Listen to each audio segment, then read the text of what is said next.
Kia ora, and welcome to another video on Southern Imperial Diplomacy, a subvariant of Imperial Diplomacy created by Danda. Today we are following on from our previous video with Strawberry, where we discussed our experiences of Southern Imperial Diplomacy version 2, and we are now looking at Southern Imperial Diplomacy version 3, which is due to start within the next 3 to 4 weeks. We will be having a chat with the creator of Southern Imperial Diplomacy, Danda, as well as doing a big recap over all the states going into Diplomacy V3. If you have any interest in playing in V3, there will be a link down below. This was quite a long chat, so please sit back, enjoy, and relax as you listen to us talk about the changes going to V3, as well as what we can expect in the big games itself. Thanks. Hello, I'm Dan. I am the variant creator of Southern Imperial Diplomacy. I'm going to talk about my design philosophy and the process that I went through during the creation of Southern Impd version 3 from version 2. I am really happy with where the map is now. One of the most significant changes, or what I was thinking about going into this, was the fact that V2 was the start of the Congo Basin, and originally I kind of gave myself like the ultimatum of, if I think Congo Basin doesn't work, I'm just going to completely get rid of Bornu and Abyssinia and restructure Africa from there. But I've decided against that. We'll talk about Africa a lot later, but let's start with my first change, which is just simply including Azores. This doesn't actually change an adjacency, it just creates a dot adjacent to NAO, MAO, and Tigert.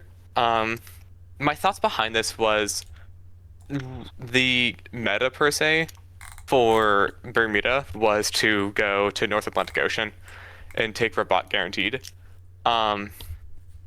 I wasn't a huge fan of that because it meant that England wasn't nearly as invested in the Caribbean, and that's supposed to be their like almost homeland, per se. It's the area of largest strength, and I think they should be devoting more units to it. So this means that Bermuda is going to be pulled towards Catawba or St. Martin or Puerto Rico instead of Rabat. This also increases tension with Portuguese tension with both Spain and England. Two of the colonials I think should get Portuguese tension. England already has kind of a lot of Portuguese tension, and hence why they're kind of main rivals of each other, hence why they're neighbors in both West Africa and in India.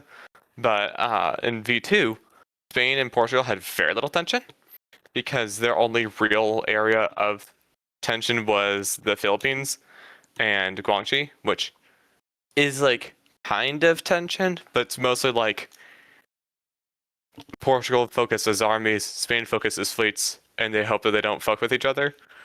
And the other area was if Spain ends up with South Pacific, it could mess with Timor. But really, they were too natural of allies, and I wanted to kind of throw a wrench in that plan in regards to like Canaries. That's what I was thinking for for Azores at least.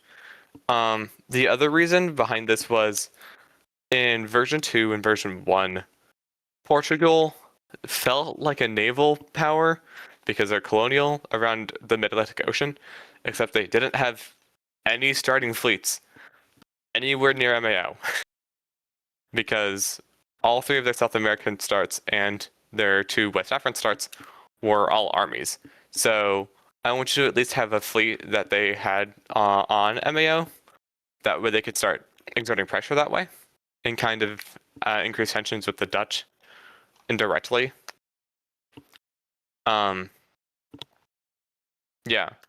Then like about a couple days later, I was thinking about Bandar Abbas because I was looking at the Muscat colony because with the introduction of Mughals, Muscat felt weird. Since Baghdad usually goes for Riyadh Year 1, and Ahmedabad was like maybe going for Ketchum, but like usually just doesn't. The whole purpose of Muscat during V1 was it's a colony that is very difficult to kill, but does very little because there's not much for it to go. And then I created Mughals, and now it's doing none of the above. So I put in the Dutch in Bandar Abbas in order to create this really fun dynamic between the Ottomans, the Dutch, the Portuguese, and the Mughals.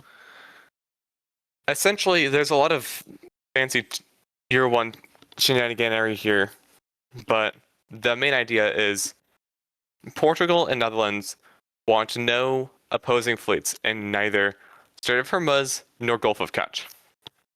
Fleet Ahmedabad start has very little to do, because usually speaking, Delhi will go for Surat, which means that Ahmedabad is kind of free to fuck around and find out. Ideally, it would get into Gulf of Kutch and kind of harass Bandar Abbas and Muscat. So, Mughal wants to be in Gulf of Kutch. Neither of the other two want them to be in Gulf of Kutch. So the natural arrangement is, okay, we just have a three-way bounce. But if you're the Dutch or the Portuguese and you want to get a step up against your main rival, then you might want to try to move to Strait of Hormuz and then make guesswork on either their home supply centers or other things, and then therefore cause problems that way. And if both parties have that idea, then they end up bouncing Gulf of Hormuz, and Mughal gets into Gulf of Kutch, and then there's even more guesswork. It's honestly a massive mess, and I absolutely adore it. I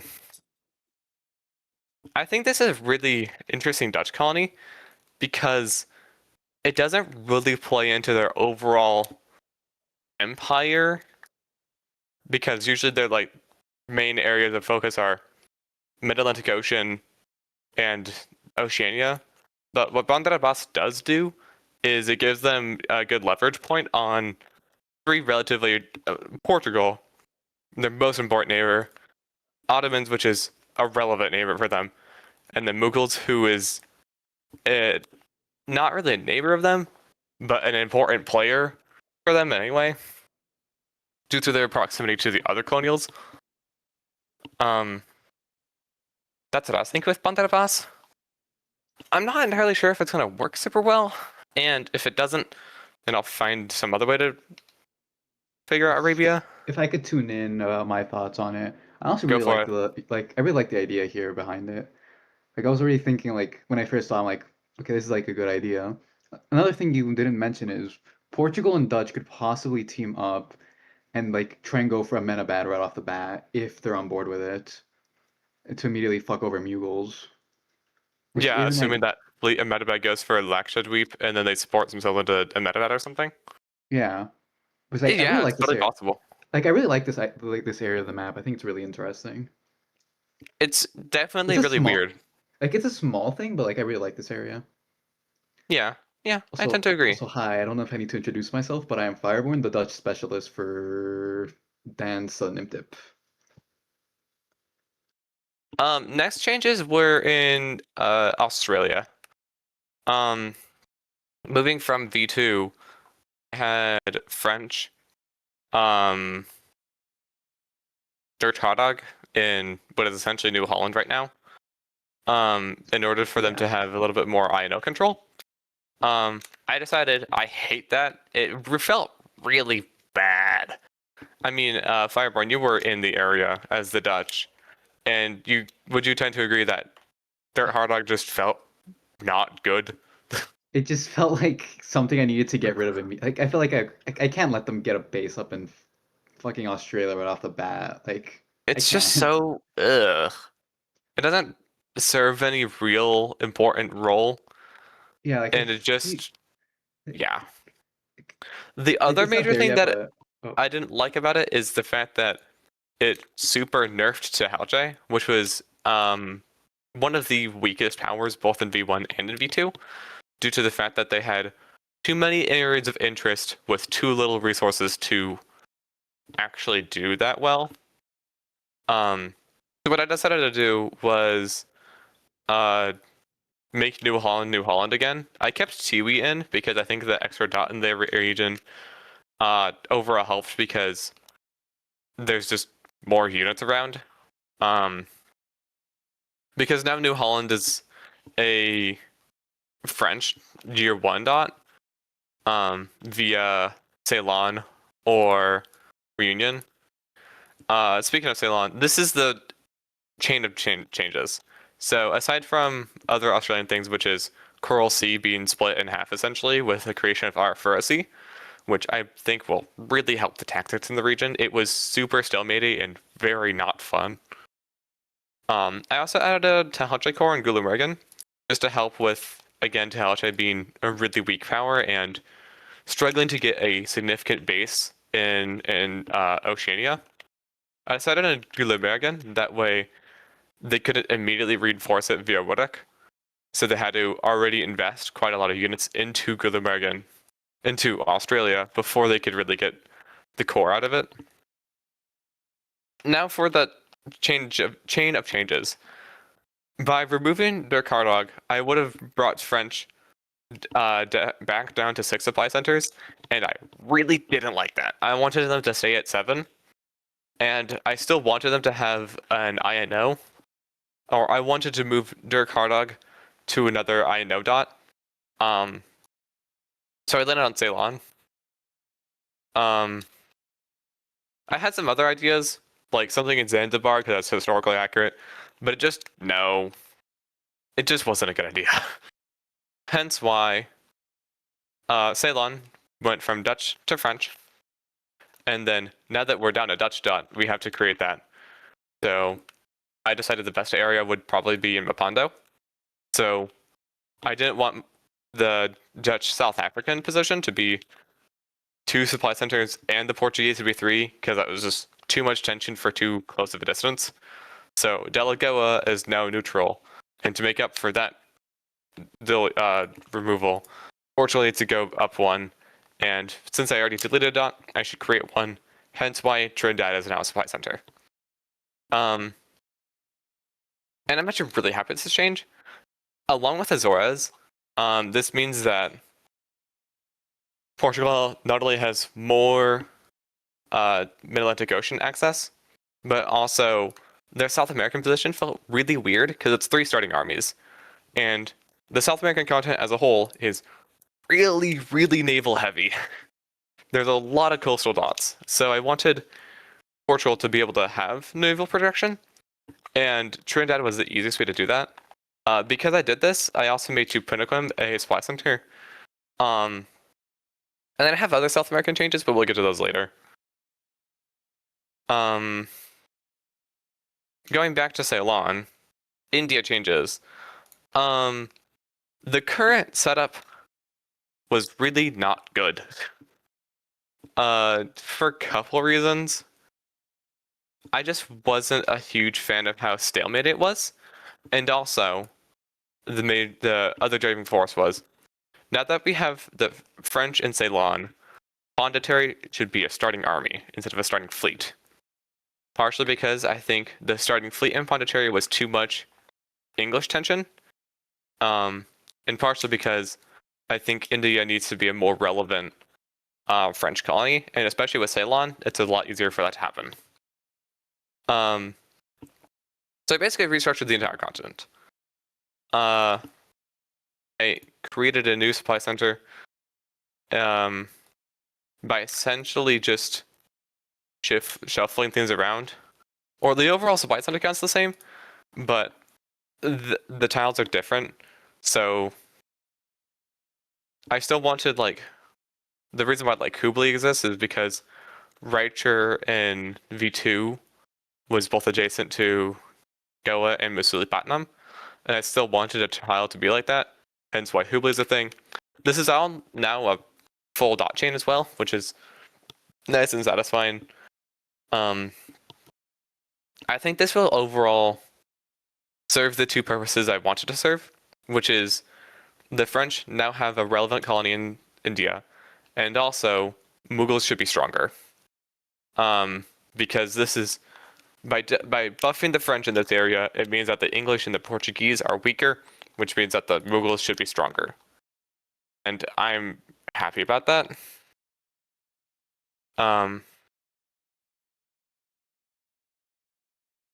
Yeah, the other major change is I swapped the positions of the 2 English units. So now Masilepatnam, which was a starting army, is now the starting fleet. And Rajamahendri, which was the starting fleet, is now the starting army. This also meant that I split Finland-Zapota in half, because otherwise it would be just really lame and really weird tension. Functionally, what this means is the fleet Masilepatnam is more French tension, but honestly, more importantly, it means it's not just a Bay of Bengal. And we saw in V2 at least that Englishmen could just walk into Bay of Bengal, and then they could threaten Kolkata, and that opening was way too bad for Mughals, who was already a really weak power. Or maybe not weak, they're very fragile power. I was gonna ask about Go like ahead. your design process behind Mughals, since I think they're one of the more interesting powers on the map. This was kind of an idea in V2, but I think I've ironed it out more in V3. First of all, having India just be an English versus English in Portuguese showdown, basically, because even though French Pondicherry was a dot, it was not relevant at all in V1. So it was really just an English versus Portugal mega war, and it was lame as fuck. It was so boring. Even if I do have this stronger French position, this is really just a 1v1v1 in a very secluded area of the map, and I think that's not very interesting dynamically. I also thought that because no Mughals, Ayutthaya had no one to pressure them on the land. Well, Portugal, but that's 1 starting army versus 2, and it's really just a losing fight. Therefore, I wanted to create the Mughals, and they're really interesting power. They only border colonials, and they border every single one but Spain. Okay, Well, they don't Ayutthaya border is France, kind of but they're Ayutthaya is a bit of a weird exception to that. But I I just mean, mean they're you close. though. Yeah. The idea behind it is to, first of all, balance their respective regions, and I think with their inclusion, all of India and Southeast Asia feels a lot better. And also to create a really interesting power dynamic in the way that they just feel really fun. Like I said, they're only adjacent to colonials, so they really want to get involved with colonial dynamics, which is quite involved with everything else on this map. Because like overall, the entire map is incredibly colonial heavy. Like Oceania, all colonials. India, almost all colonials. Caribbean, all colonials. South America, heavy colonials. West Africa, Africa. heavy colonials. West Africa, only colonials. South Africa, only colonials. So Yeah. you'll end up with this map that's like very colonial heavy, and I wanted a power that is designed to almost nerf them, or at least have to get involved. There's a couple other very colonial-centric regionals, and I wanted Mughals to be another one of them. Can That's I fine at that time. can I I think Kalina's ask? like Oh, the sorry. next. Oh, there you go. What's Go for it. your obviously Mughals is kind of a bit of a corner power, like how Spain is in North America. Right. How did you try to balance them out in that way? They're 3 dots. Yeah, I was gonna say the That's how they're nefarious 3 balanced. dots. Yeah. Um, Would you? I you are right noticed. I though. noticed. I noticed that Imphal has been added between V2 and V3. What was Correct. the kind I of was gonna the? What was kind of mention the? that. Yeah. Yeah. Both Imphal and Mbepakar were created tiles because Kolkata was the most stalemate stalemate to ever stalemate. it sucked. It was really bad. So they created these 2 tiles to make it so that in order for it to stalemate, both likely Ayutthaya, but potentially Portugal if they have that many units, and Mughals can't just forever stalemate Kolkata. And if they do so, they have to devote more effort towards it, which means that so for example, if Kolkata wants, or if Mughals wants to perma-hold Kolkata, they have to make sure that they have Army Delhi and Army Ambi and a fleet Bay of Bengal not being opposing, which means that they have to hold Bay of Bengal, which means that they have to have a fleet in Orissa, and it means that you're basically using 5 units to hold 1 dot, and you wouldn't do that. Overall, I'm not a huge fan of the Kolkata, that specific IU to Mughal area, but I think it's fine because you can still push through. It's just I kind of think it's better awkward. than V2 at the moment. It's better. I'm not a huge fan of it. It's gonna be one of the areas I work on probably soon into V4's development. I think while we talked about Indonesia and Australia, obviously there's been changes with some addition of islands from V2. Could you go more into the design philosophy of why there's kind of more islands, and also the splitting of Sumatra and Aceh? Correct. 1 sec. I'm just going through all the changes right now. Yeah, of course. Yeah. I'm gonna talk about Indonesia, and then I'm gonna talk about the Congo Basin.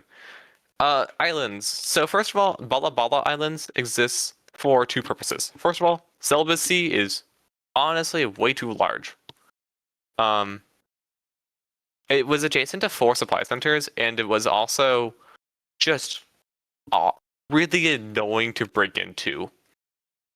Because either A, let's say you have Kota Batu and Banjarmasin and Sulawesi, so you can put 3 units on celibacy, right?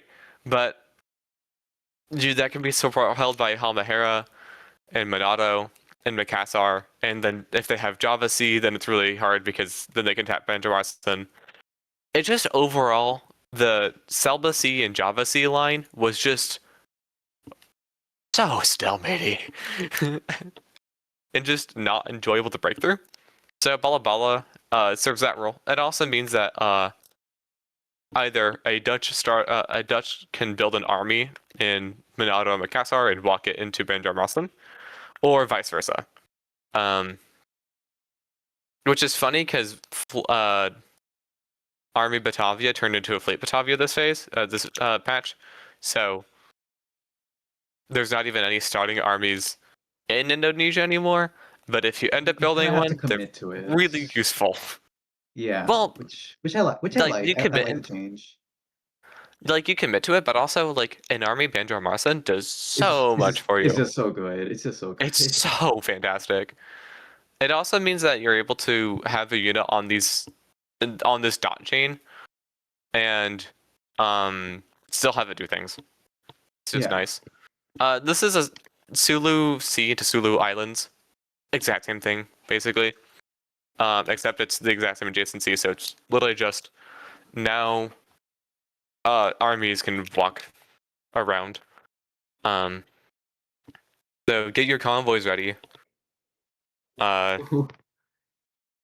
Yeah, there's a lot of shenanigans they've had. I do like how, because I mean, at least for Ayutthaya's perspective, they want to be able to convoy to Sarawak, because if they're in Sarawak, then they can get to Banjar. If they're in Banjar, then yippee. But then once they're in Banjar and Kota Batu, it's they're just sitting around doing not much. So Sulu and Bala Bala help with them getting towards the other 2 home supply centers. Similar logic, both in the other direction. If Spain gets an army to Kota Batu, that's great. You can now Sarawak and Sambas or Banjarmasin. But then what does it do now? It can go from Manado or Makassar via Bala Bala, but it can also walk down the Rio Island, Sumatra, Flores, Timor, Tiwi dot chain down to Australia if it wants.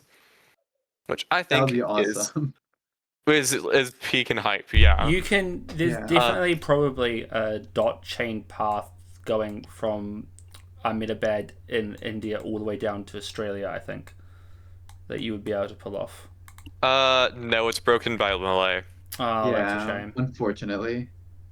Would be awesome Everything though. else is. It's also Well, broken that's at a V4 Huguangyan change and clearly. Lana. Oh, right. Yeah, I need to make Malay a dot in case it's not already strong enough. Oh yeah. Such a good province. Honestly, like uh, I think speaking of Malay, Akka. Yeah. I'm kind of taking a page out of normal Imtip's book for this one, but I actually really like it in this case.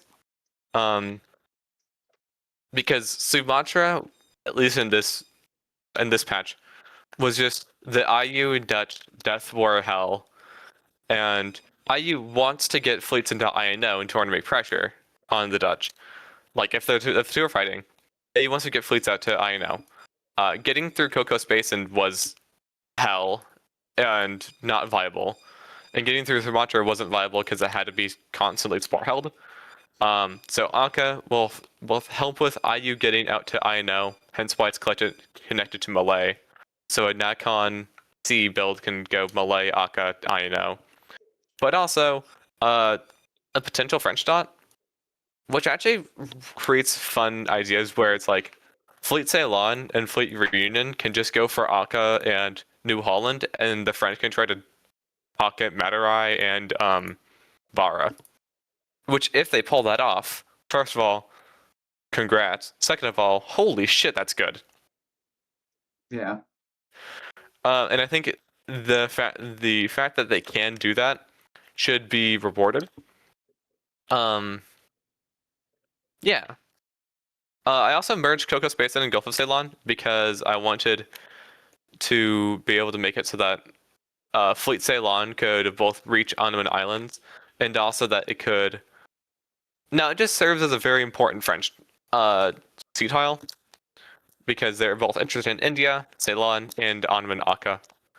Um, if this causes stalemates in the area, which it potentially will, there's a lot of big tiles here, then I'm thinking about splitting Gulf of Ceylon in half so that the new one is adjacent to Andhra Coast, Pondicherry, Madurai, Ceylon, Gulf of Benar, Ceylon in the new one, and the new one is adjacent to Andhra Coast, Andaman, Akka, INO, Ceylon, and Gulf of Ceylon.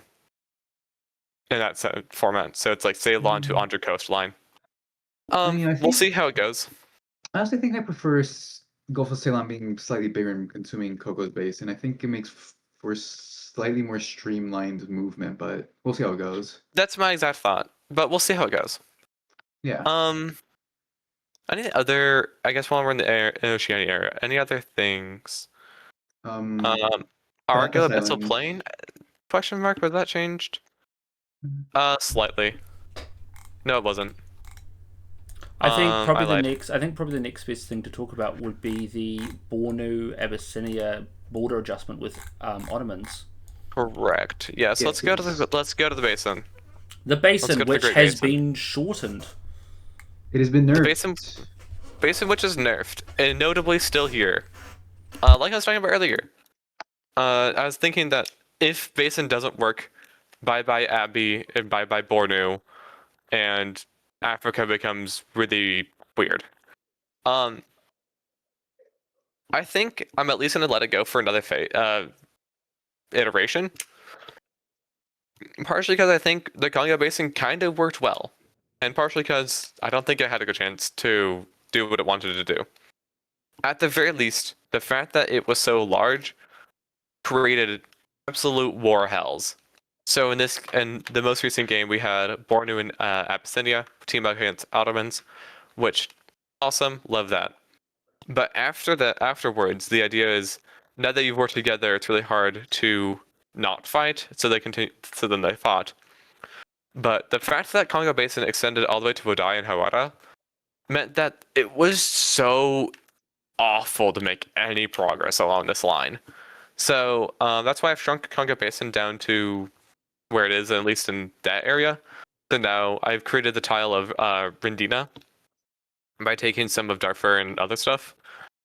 I think this creates better tension between Abbey and Bornu, because first of all, they have a very direct dot chain through Bilma, Darfur, Sennar, and then Axum and Gondar. But also, Bornu has the attack on Abbey by doing Army Khanum to Rendina, Bilma to Darfur, and Sport into Sennar. Meanwhile, Abbey has the opportunity to get into Sennar and Hawata year 1, and then Sport into Darfur, which I think is a good dynamic, and especially with the Ottomans here. These three have so much tension with each other. It's an immense amount. I mean, there's literally like 6 dots between them. Everyone's gonna get 2. It's gonna be super peaceful. I'm excited to see how this develops. The other configuration change was the fact that I wanted Bornu and Congo to have a little bit of better lines against each other. So I shrunk the basin, so Mandara is no longer adjacent. And now Bakasa is a tile. I think it took off of Nagorti. Yeah, a little bit. But this means that now Congo, ending year 1 in Mandara and Banda, can get into Bakasa, and if they're working with the Dutch, they can make place for House Estates, Nagazagar and Rumkana, which I think would be is helpful. It means that now the basin is only adjacent to 4 supply centers, but it's now a very useful place to go into and then get supported out of, which is what I kind of wanted it to do in the first place, but I wasn't successful at doing so. Speaking of the basin, it's only 3 slots, so no more 5-slot basin. I think it being a lot smaller and connected to less dots is a lot better overall, because that was definitely an issue with V2. Totally was. I think Africa, like Central Africa, looks a lot better now. Yeah, I like it a lot more. It's nice. Yeah. Yeah, I like how there's different lines into Bornu, because Bornu just felt like they had the basin as like a shield against Abbey and Congo, and now the shield's a lot smaller. Yeah. Notably, I really liked how the basin worked towards Ajuran in V2. Any words on Ajuran? Yeah, I was just actually going to add about that. Are we going to see any changes to Ajuran in the future, or do we think it's kind of at its best point? I'm not sure, because I think I'm operating in the world that both of the Ajurani players kind of underperformed or didn't quite play the power correctly. So it's hard to tell if they're just weak or if that's a result of imperfect play. So I want to give them at least another patch to see, like, if they continue to perform really poorly, then I'll probably give them a buff. I'm not entirely sure what that would look like, because what does a buff look like for Ajuran? Well, the regular M-Dip went for, let's make him 5 dots. I think that's way too extreme in this scenario. I think it worked there, but for here would be too much. Well, here's the thing. Did it really work there? Ajuran is overperforming in a lot of games. Like, generally speaking, Ajuran is doing incredibly well compared to their neighbors. And especially since I like the addition of it. I just think the area needs to be tuned a bit around that, but I do like the change to a 5 dot. Like, generally, I do like the change. I just think that in this map, in this situation, it would be extreme, yeah. Yeah. Also, like, a 5 dot Ajuran both makes them way stronger, but it more notably creates a third army, which is really bad, which means that Abyssinia and Portugal are worse, and I don't want neither of those powers to get a significant nerf in that way. If I were to buff Ajuran, I'm not entirely sure what I would do, because a buff to Ajuran means that they either have to increase tension with Abyssinia, who I think is in an excellent spot. I don't want to touch Abyssinia. Portugal, who I'm not sure where they're at, but I think regardless they don't need nerfs. France, who Portugal in this area is already kind of iffy in my opinion. Exactly. France, who is arguably the weakest colonial. They're at least the weirdest colonial. And I don't want to nerf them at the very least. Which, honestly, which I wouldn't even say that anymore with the change to Ceylon, which I do think was overall a good change. Yeah, I think they're better. They're a lot more centralized. They're more centralized at the very least. I still think France is weak, though. France has never been a particularly strong power I in. still think England is the weakest. I think they're kind of tied for the weakest at this point. Yeah. Regardless, I don't really want to make any of Azure's neighbors worse by buffing them, and I don't know how I would make it so that they have tension with other people. So Cut Majortine in half, not a dot there. I don't know. no. I'm trying to see a way to buff them, but I genuinely Yeah, they're just like in a weird spot. I don't really know what to do with them.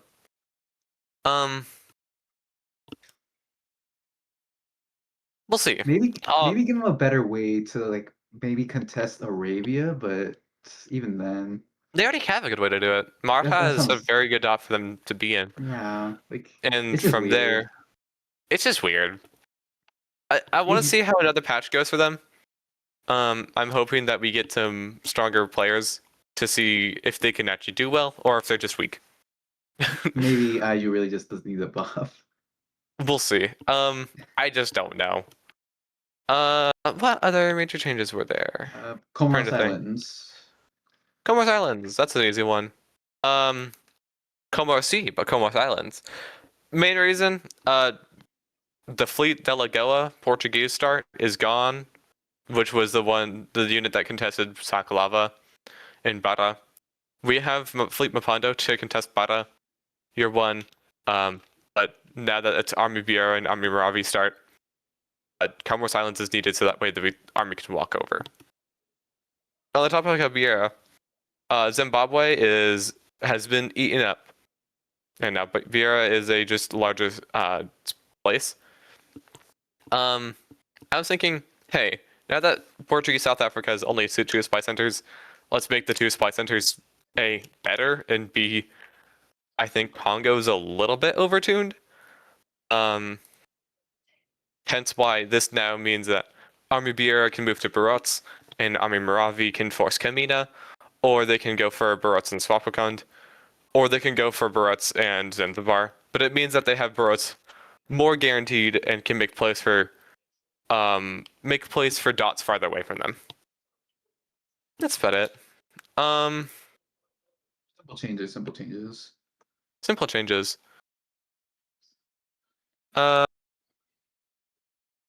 Do we want to talk about the elephant in the room, South America or Caribbean? Let's talk about the Caribbean for a little bit. Let's start with the Caribbean. I don't want to. South America's okay. Simple changes here. First of all, Chirimacha doesn't exist. Spain was still too overtuned, even after the nerfs they got from V1. So now they just don't have the pocket dot.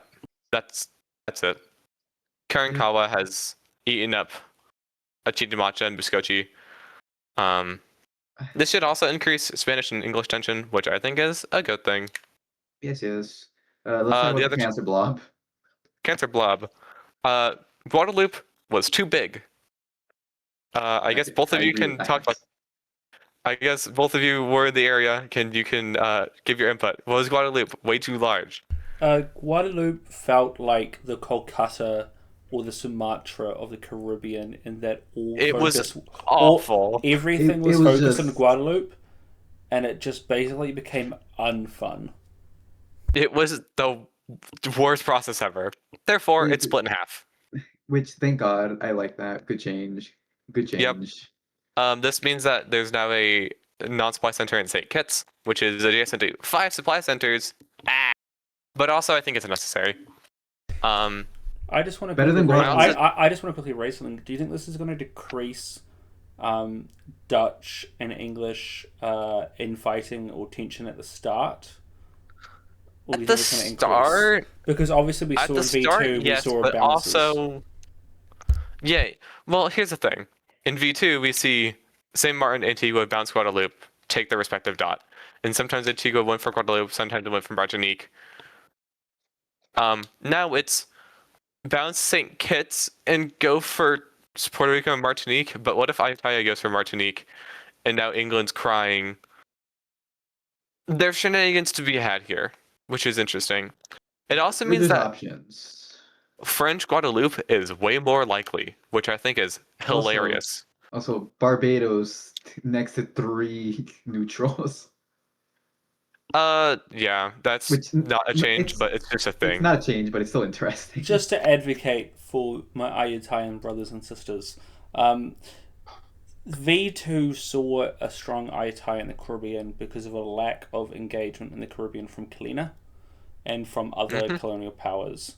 Like, apart from the French and Ayutayan death war over Guadeloupe, with Dutch being involved for a little bit, there kind of wasn't anyone Wasn't challenging anything going on, Ayutthaya, yeah. and so Ayutthaya was able to just build that strong like I base. I do Just think by that's from my more futures. so just. I think that was just Kalina not being engaged with the Caribbean, Hmm. Because the thing about the which IU Caribbean position is, if you can get Martinique, Tobago, New Courland, and have a fleet at Nave's Edge, you are a box, and you are very difficult to break into. Um, Here's the thing: you have to get Martinique, Tobago, New Courland, and a fleet at Nave's Edge. Um, Not the easiest thing to do in the world. That's why it's not that strong. Especially if Kalina is gonna like be like, "Hey, can I go for Martinique? I'll help you get, or I'll fight England while you fight France, or whatever. I'll help you against France, what like that kind of thing." Um, yeah, I think hope to Guada- see I think Kalina in the Guadeloupe being Caribbean. smaller means that England is slightly nerfed because it basically takes away, it makes the distance between their neutral farther. If this might mean that Saint Martin and Antigua don't bounce, but if they don't bounce, then uh Shenanigans. shenanigans. So we'll see what happens. It'll be silly. It'll be goofy. Um, this also means that French Guadeloupe Year 1 is way more likely, which I think is interesting. I'm It creates still more not sure tension, if they'll which ever actually be able to build out of it, but yeah, Well, they built out of it, and you basically they can build out of it if they start making the Caribbean more consolidated. yeah, it's But it's an option. yeah, it's still kind of rough. For the record, Car- even though I split, Caribbeans, for the record, even though I split Guadeloupe, Guadeloupe is still really strong. yeah. It's really good. Caribbean is still just absolutely insane. it's That's it's why we it's love it's, it. it's a bit of a thunderdome for all intents and It, purposes. Eastern it's very Caribbean is fun, a mess. but it's Yeah, just a there's just a mess. block of dots there. The Probably one of the Eastern Bloc, dare say. probably one of the stronger areas in the game if you can consolidate it. Yeah, that's what we saw in V1. France was able to just eat up all of Eastern Caribbean and became an absolute unstoppable beast. Yep. Um, then V2, IU kind of took over that role, but not nearly as Well, good because it's we got IU stopped instead of by the France.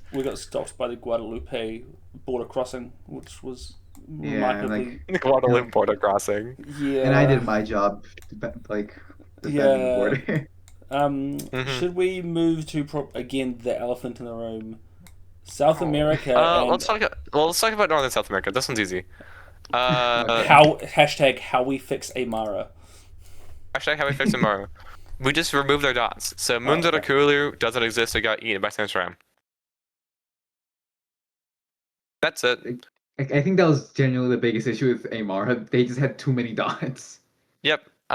This does disconnect the dot chain from Barcelos to Pura Menos to the I Altamira Nokugo line, but honestly, it's still a that I dot chain through Makushi and Arcuna and the long way around through I Lima Bogota. I'll be honest. I think it's fine breaking that dot chain. I think it's I also perfectly don't fine. care. Yeah. Um. Okay. Did I make any changes in Eastern Caribbean? Yeah, I changed the seas around Trinidad. Torres de Santos Bay is a fun province now. It's like More tension, neither. yay. Yeah, more Dutch Portuguese tension. Just don't have a fleet there. Easy. um, yeah. Did I make any other? Okay, time to talk about the elephant room. Southern South America. I I banged my head against the wall numerous times figuring out this area. Um, but what do I even start with? Hold on. Let me grab something. Mendoza. Boom, boom. I want to see the starting map for V2. Okay. Yeah, let me look it up. First of all, the supply center and comm doesn't exist. Again, we nerf Amara by just removing the dots. They can't win if they have no dots. That's literally it. Actually, on that note, do you want to bring up Amara's relevance in the past games? Amara has won both games. They're really strong. That's it. They were just really Amara, defensible. Too many Amara gods. won in a three-way impunity alongside Spain and Ottoman in V1, and in V2 they soloed. They're just really good. You just build a metric ton of armies and kind of just take over. Like unlike the other two, which have like Orani and Tehuchi have a lot of tension, Amaro is just kind of allowed to go wherever they want. Yeah, it's not good. I'm trying to actually look at what I changed in the area. Okay, so to put Tupunakam has supply center, partially because Granddad is a fleet now, or is a dot now, and has a starting supply starting unit. Partially because Portuguese tension, I think, and also just the fact that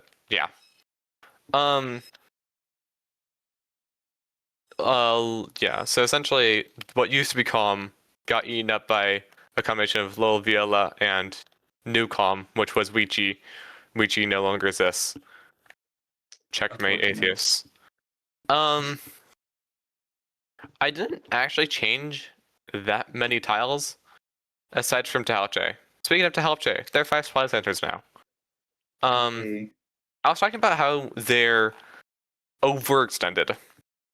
As a 4 supply center regional in V2 and V1, they want to have a strong presence in South America, a strong presence in Oceania, and have enough fleets around the Atlantic to maybe go for Africa or elsewhere.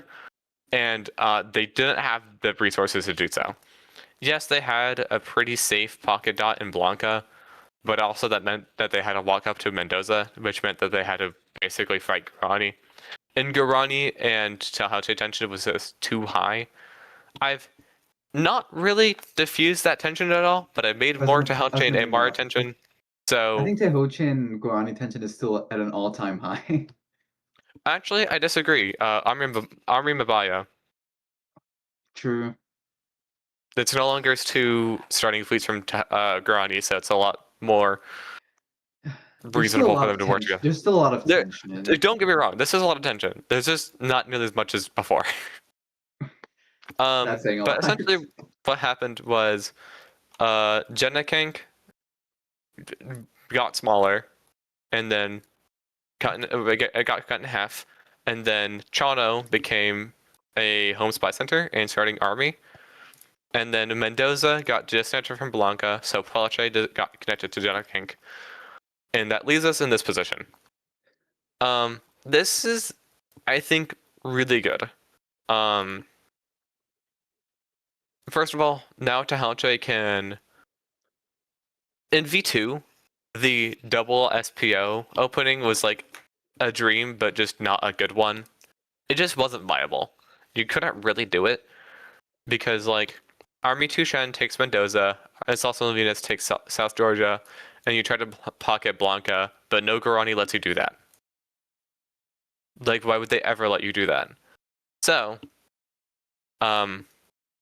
now you can do it because Army Tushen takes Blanca, but now if you're doing another SPO opening, you can still just take Mendoza if you want, but assuming that Army Chapaya and Army Makot do not bounce on Lil Viola and instead go for Rincolche and Henya, you can be supported from Mapuche into Rincolche, which is very nice. I like that.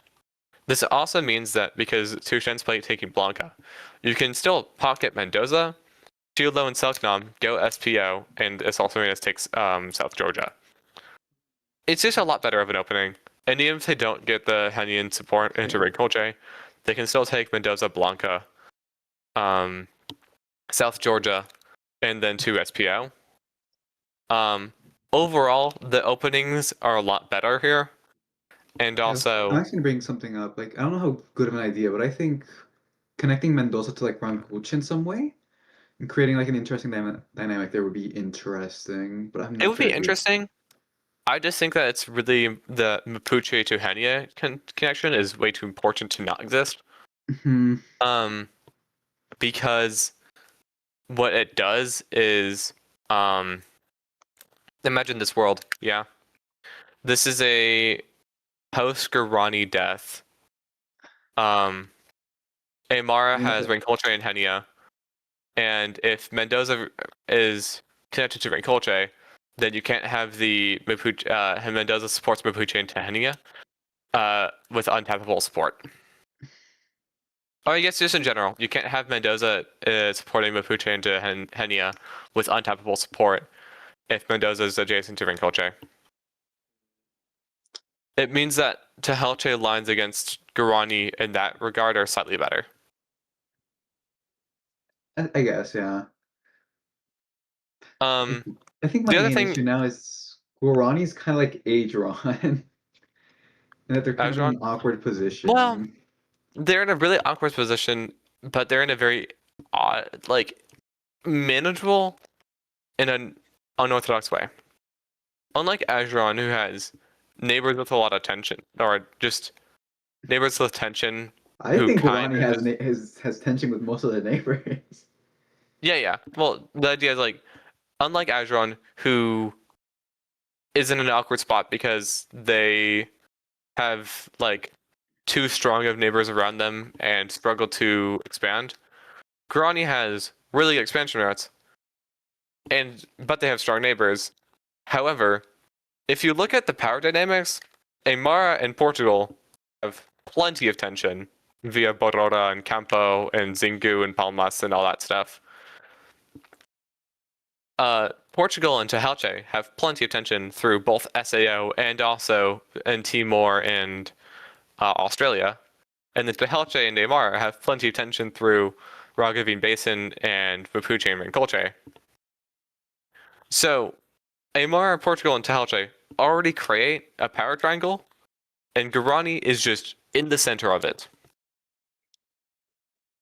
So it means that in order for Guarani to do well, they need to play off of the tension between all of their neighbors with each other and try to they essentially have to play balance of power. Or they somehow find out a way to work with one until they can find a stab.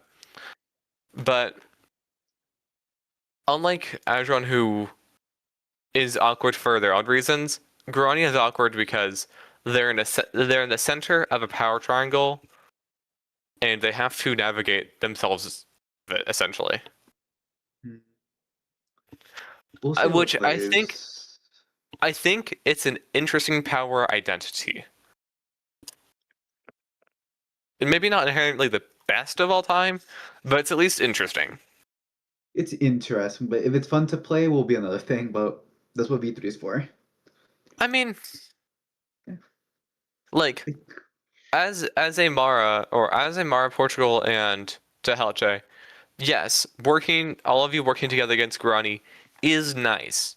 But at least if you look at it from each perspective, there's always reasons where like you honestly aren't a huge fan. So like I if think you're a the Mara, main thing with Guarani is that people want to work with them, but Guarani is always going to be weaker than them. Like, I don't think there's a point where they get stronger. they get stronger by making a shield. I guess. They get stronger by building a metric ton of armies and becoming just a Mara but in the south. Minus as many dots that Amara had. Well, they have a lot of dot access. The Well, Guarani expansion routes, if they can start doing well, are incredible. They can go really all the way down to Chilo with maybe not to Chilo, but they can go down to Chano and Tushen relatively easy if they have the armies for it. They can get to Chapaya. They kind of struggle to get into Kalikolu, but they can. They can get to Rio de Janeiro. They can push far if they have the units for it. they And if just need to they're get past the first barrier. yeah, They need to get past the once they Great have Filter. genuinely, once they have like 10 supply centers or more, they start going from shaky to a threat. Yeah. And what And makes them just difficult is they need to essentially underplay their strength so that their neighbors are always more worried about each other than them. Like, if you're which Amara honestly and I you're think is working totally together possible. with, it's possible, yeah. If you're Amara and you're working with Portugal and Tehelche against Grani, you're like, yay, I get the dots. But honestly, you aren't the main beneficiary. You get like Chiripa and maybe Minuane and maybe Makot, but that's like about it. Like, you really don't get far. But more importantly, you're making Portugal and Tehelche stronger. Two neighbors that you really don't want to be strong. Yeah, like especially Um, with what do you call it? Like Tehoch already having so much SPO presence. yeah. You don't really want either of those two powers to be strong. Portugal, less of an issue, but still an issue. If you're Portugal and you're working with Amara and Guarani and Tehelche, again, you don't want either of those two powers to be strong. Honestly, I think an Amara Portugal alliance could be good. It's Just get it's fine. just get past the initial the dot greed, and I think it's actually a really decent alliance. Well, you also run into like game issues because Amara's victory condition is get all of South America barring 8 dots. Yeah. That's Which, literally the amount count. That's literally the amount. Um, and if you're Portugal and you're willing to let your largest colony, your most important colony with your capital, only get 8 dots, then okay, it's fine. But like getting a genuine duo as those two is rough, just because like where you get it, or I guess it's actually closer to 50 dots. Regardless, um, it means that Portugal has to sacrifice their growth, at least like towards the late game, in order to let Amara win. But it's like early-ish. Yeah, it's good. Um, the issue is just as strong Amara has turned into the entire continent turns purple, both games, and I think Portugal players are going to be scared of that. And then also Portugal is scared about making Tehelche strong, because if Tehelche strong is an issue because they're going to lose Oceania really quickly. And then obviously, if you're the Tehelche player and you're working with both of them, making them strong is not ideal for those exact same reasons. I'll be honest, I think So it's just the same thing with in Imperial Diplomacy where you just don't want the regionals to be big. Same yeah, issues. Keep regionals small before they snowball. mm-hmm. Right, and Which is why I is think that's why Gurmani is kind of interesting. Is that everything? is that all your big changes you've made to V3? I made some Morocco ones, now that I think about it. Right, yeah. So should we finish up with We should those, have shall mentioned we? that. I should mention that when I was talking about Azores. Tunis has eaten up Oran, is now adjacent to Tangier. And Rage Bait is no longer adjacent to Tigger Bay. So Canaries is now adjacent to Marrakech W. First of all, dot chain. Second of all, shenaniganeries with Azores and Rabat. Because, how do we start saying this? Ottomans and Spain may or may not want Portugal to actually get into Rabat, but because both of them will be in Tangier and Marrakesh, it means that one can support while one tries to bounce, and it can be kind of silly. Um, there's shenanigans to be had here. You could also be the base Portugal that moves into Tigwart Bay. Yeah, you can also be the base Spain that bounces in Meta Tigger Bay. That is true. You can also be the base Portugal that just dots Bermuda.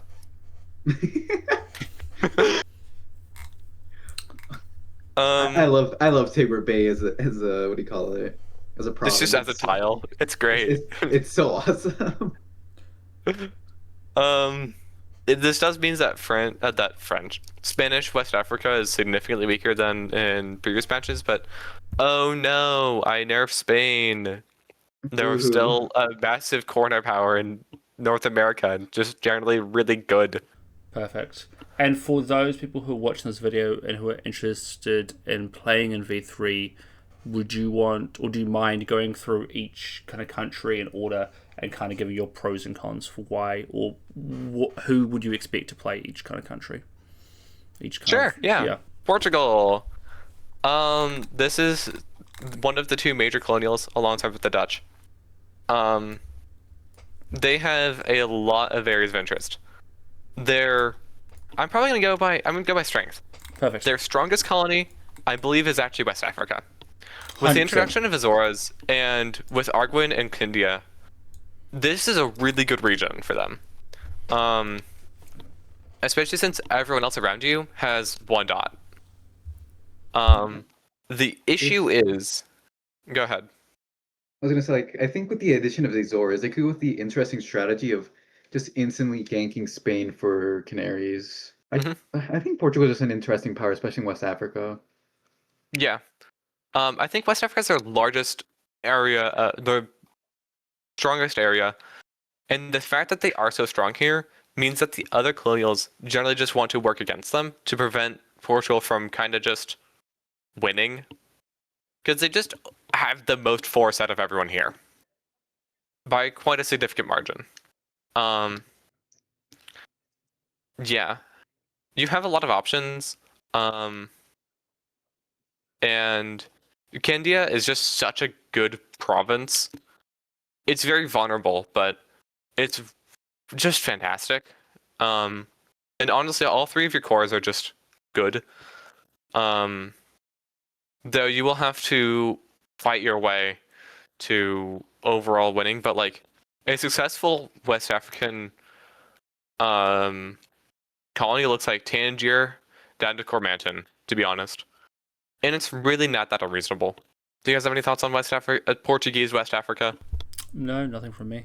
You've summed it up pretty much. That Portugal very much is the defining power in West Africa. We saw that in V2, where they were sort of able to blob very suddenly into West Africa with not many people noticing until they became quite a strong power.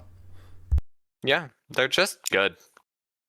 I think their second strongest colony is South America, which like I sure hope it is. It's their capital.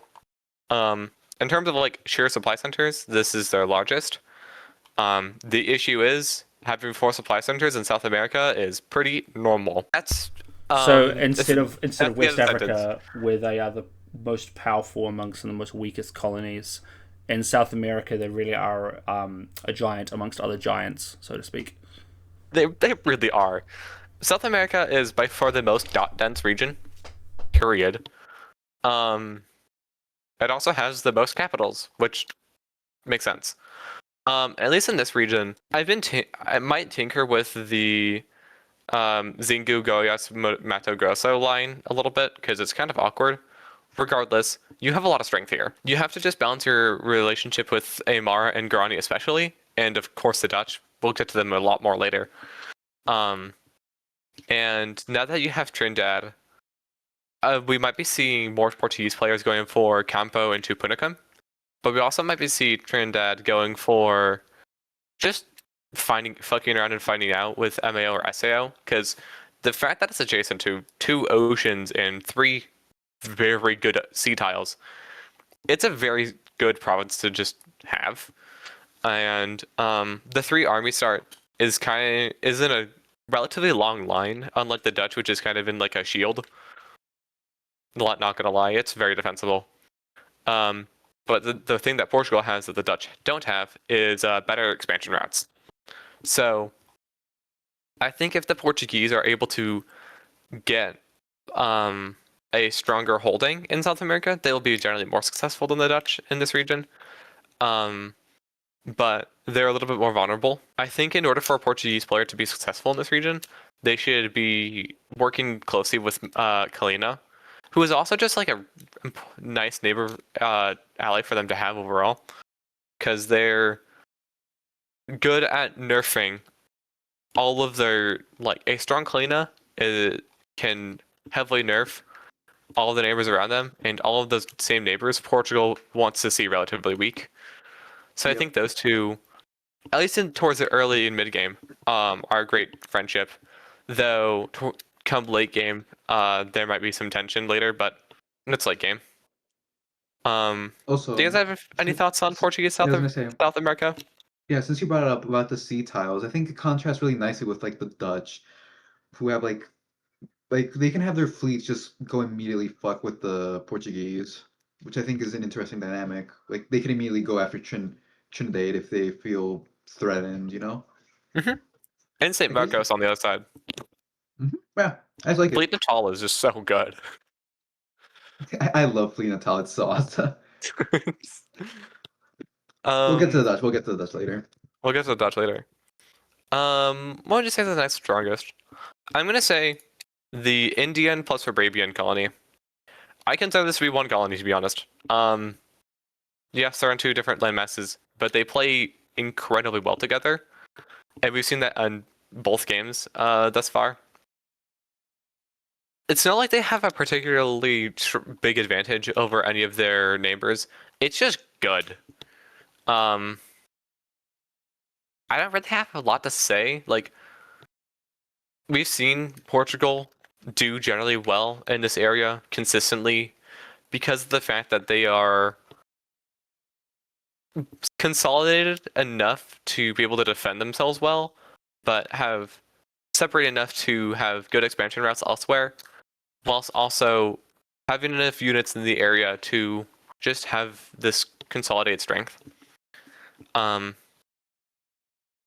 that Bandar Abbas is a Dutch supply center, I'm not sure if Muscat's going to be as successful as a colony, though it also very well might be more successful because it can work with the Ottomans or whatever. I'm not entirely sure how it's going to turn out with the new changes, but I still think it's quite a strong region for the Portuguese. And yeah, because they're able to just kind of control this overall Arabian Sea position quite effectively. What do you guys Yeah, have thoughts on I that? completely agree. Obviously, we've seen some bit of a change, obviously, with the Portuguese position. In V2, they very much took control of southern India and went a bit wild, venturing into Ajuran.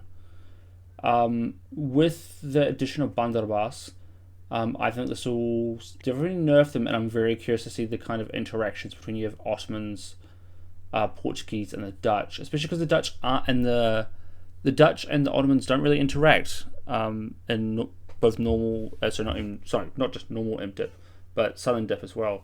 And so I think this I mean, this will add an extra bit of connection And they between can the powers. interact if Central America goes well for both of them. Central Africa, you mean? Yeah. Central Africa, sorry. Yeah. Yeah, They at least care about each other. But this gives them yeah. a lot more of direct access. I do like Bandar Abbas. It's just a calling that's there to fuck around and find out. It really is. Probably I the think the next next strongest strongest is Moravi. South Africa. Yeah. Now that Beira is larger, even though yes, this went from a 3 supply center to a 2 supply center colony, I still think this African position is still completely viable. Because generally speaking, Fleet de la Goa didn't really help with the Africa part and mostly messed with Madagascar or South Africa. So I think like the more army focused area around like Kamina, Burundi, Bamba, Barots is still gonna be super fine. And also like the fleet positions in like Beira and Moravia are still great to have. Um, yeah, you're a very central power in this region because you have Congo and Ajuran and France and Netherlands to care about here. But all of those other powers have a lot more, maybe more pressing matters, or just like have a lot more things to worry about. In Like all I of don't those think colonies. I don't think the Dutch are gonna be trying to go central inland, you know? Yeah, Like I think the they have better Dutch things. South African position like goes for Delagoa and leaves Yep. most. um, because the Dutch really want to be using this colony to go Southern Ocean or South Atlantic Ocean, which yes might become problems for you later, because Dutch fleets in the South Atlantic Ocean can take Trinidad or go into Rio Grande Rise and cause problems. But at least for your South African colony, you don't really have to worry about Cape Coa and Mapondo. Fort Dauphin and Reunion are a little bit more of an issue because a French fleet in Mozambique Channel can cause quite a lot of issues. And like the thing is about Comoros Islands is, yeah, now you can walk kilometers across, but they can too, which is kind of horrifying. I think it's a lot harder for the French to get that off, though. It's a lot I easier for mean, Portugal. yeah, but like if there's an Fort Dauphin build, it can walk to Barra and then walk to Sakalava, and then a fleet Mozambique Channel can support it across to Yeah, Comoros and Free to Mozambique Vieira. Channel would be terrifying. Yeah, as long as you just don't have a French fleet, Mozambique Channel should be fine here. Yeah. I think also Ajuran relations are important for the Portuguese because they're a main rival for you, but you also don't want them coming for you. Alternatively, you can just like murder them with knives. That tends to work in most cases. Generally speaking, like if you just murder people with knives, not an issue as much. Kind of a wild thought, I know. I think next colony is probably Guangxi. It's in an awkward spot, but it's not. It's awkward. Oh, we didn't mention this. It's very sandwiched. With the addition of Pratas Islands, Hainan is no longer adjacent to Huguang. That's about it. I think it's interesting because now Guangxi and Formosa can walk into each other. The other thing about Guangxi, it's very sandwiched. You have Ayutthaya staring you down. You have Netherlands staring you down. You have Spain stare you down. But like, if you can consolidate and around like Hanoi, Hainan, Guangxi, and then like go down to Phan Rang, there's play to be had here. It's just kind of rough. The largest role that this colony serves is it's a piece of leverage against Ayutthaya, Spain, and Netherlands. It can be sufficient, like it can grow into something. It's just a little bit difficult for it to do so. And then I think that probably the worst colony for Portugal is Timor. Which, I'll be honest, just gets eaten by the Dutch like year 2 or year 3. Yeah, this is very vulnerable to the Dutch position here. If you're able to put enough fleets in, like Timor and Danny, you can do well here. The other issue is not only do you have the Dutch wanting to eat your ass, but you also have Tehelche coming across SPO, who are interested in taking these supply centers, and unfortunately, they're yours at the start. And you're just kind of sandwiched between the two strongest powers in the area. You really are. The one thing you do have going for you, though, is a failing Timor colony can turn into INO fleets, which is really nice. Genuinely just turning, like, sacrificing the 2 to 3 dots to turn into 4 units into INO is kind of a fine trade because it means that you can, being an INO is just so useful for Portugal because they can just go in so many places beyond that. At the same time, if you're able to hold like a Timor Banda C Danny Timor C line and get everything south of that, that's fantastic. It's just hard for you to do so. If you were going to pick one colonial that you think Portugal should try to work with, who would it be? I'm not really. That's a hard question, to be honest. Their main rival is the Dutch, and I think a Dutch-Portuguese alliance can work if both powers are like super trusting of each other, but it is difficult for it to last very long. I think England is also a major rival for Portugal, or more like Portugal is England's main rival, and Portugal is like still cares about them because they're neighbors in India, in West Africa, and Bermuda and Azores. So that makes me kind of inclined to say like maybe the Spanish are Portugal's probably most natural ally. The only real issue with that is how are you going to handle Canaries? They are a strong Spain generally means that like it can be a strong Spain usually means like a consolidated SPO force, and that can be relatively nice for you. You don't really need to be an SPO. It's like nice if you're in there, but it's not a super large priority. Um, and like it could mean that Guangxi goes super army focus. Maybe you get into like Ayutthaya home supply centers because a strong Spain generally means a weaker Ayutthaya. Portugal's just in such an awkward position. I think France is also a decent ally. It's just they border all of the colonials so many places. It's hard for Portugal to really get a good colonial ally because they have so much tension with all of them, to be honest. So What do you guys think? I think I would agree. And most diplomacy games I've played, both in Imperial Diplomacy and in Southern Diplomacy, um, they're very much almost a go it alone. Or maybe they'll work with regionals, but they're not a fan of the colonials. The colonials are there to spite them, not to help them. Yeah, I do Moving think in down. this. Sorry, five Oh, one. you go. You go. No. I want you to finish your piece. I was gonna say, like, I do agree with them being probably biggest allies with Spain because mm-hmm. they help get some pressure off of you and for your Timor colony. And like, sure, Yeah, you have the little stints in like Africa, but like that could be talked out. Like, yeah. Netherlands, the great other major colonial. Um, I think we can all agree their strongest area is definitely Indonesia, at least in my it's perspective. insane. Yeah. it But is I'm not wild. sure if Fireborn wants to speak more to that about how he found it. I'm gonna mention it, and then Fireborn, you can talk about it. Yeah. You have a really, as the Dutch, you have a really good position here. Um, you're like the fact that Batavia's disconnected from Makassar and Magnato almost plays to your benefit because you almost have two areas of expansion here that just come into one very large force. You can just get so many fleets in this area, and like if you're able to push into Aka, Rio Islands, Cotabato, and then like crush the south, you can just do it. Given you have enough force, you can do a lot of you can get a lot of progress in this region, especially combined with Formosa. Um, Formosa is if the Dutch did not have Indonesia, Formosa would be so useless. But because Formosa's here, it almost plays with the Indonesian colony, and it's fantastic.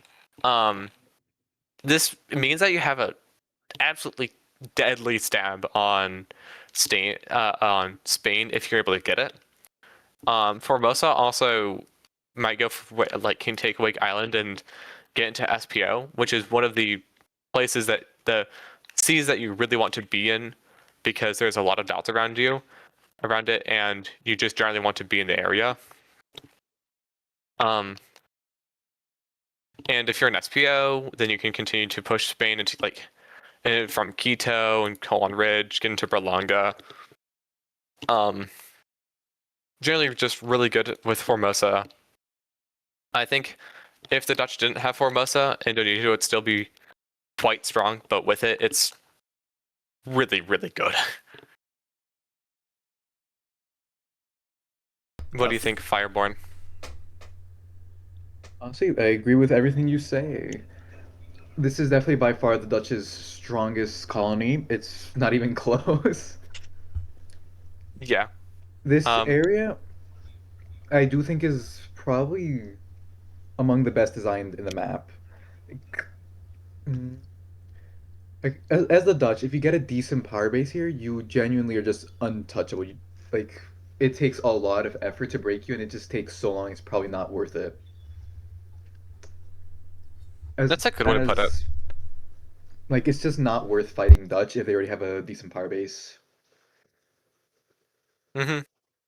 Like, and honestly, yeah, just really like this colony. This colony is really fun. Just Thoughts if on you're gonna put Formosa? on Formosa, I wasn't able to get much out of it, unfortunately myself.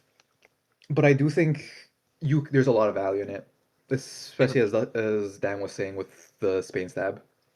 Yeah. I think very It's similar to the what you said about Timor is that it's one of those fleets that you can just tell to go into a high seas tile, and it is a-okay to lose that area for Formosa. hmm Formosa's like almost like a separate colony, but I think it plays so well with Indonesia, where you almost have to think of Dutch Oceania as just like a 2-1 main area with a 1 extension. It's almost like it almost kind of plays like regular imperial diplomacy because of Formosa.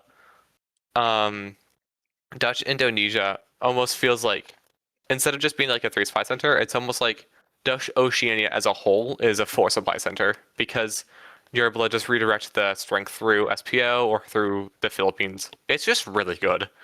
I think the next strongest area is probably South America, um, which is ironic because as a 3 supply center colony, you have the smallest colony here, which is just kind of silly. It's why South America's an odd region.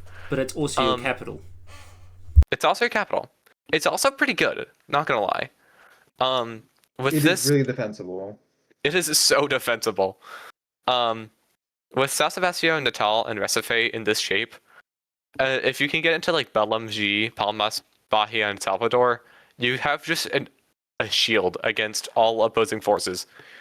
Um, Genuinely, it's a little bit if anyone difficult wants to for break you, they would need they to don't. occupy literally every tile. It's yeah, they just don't. It's a little bit difficult for you to push forward.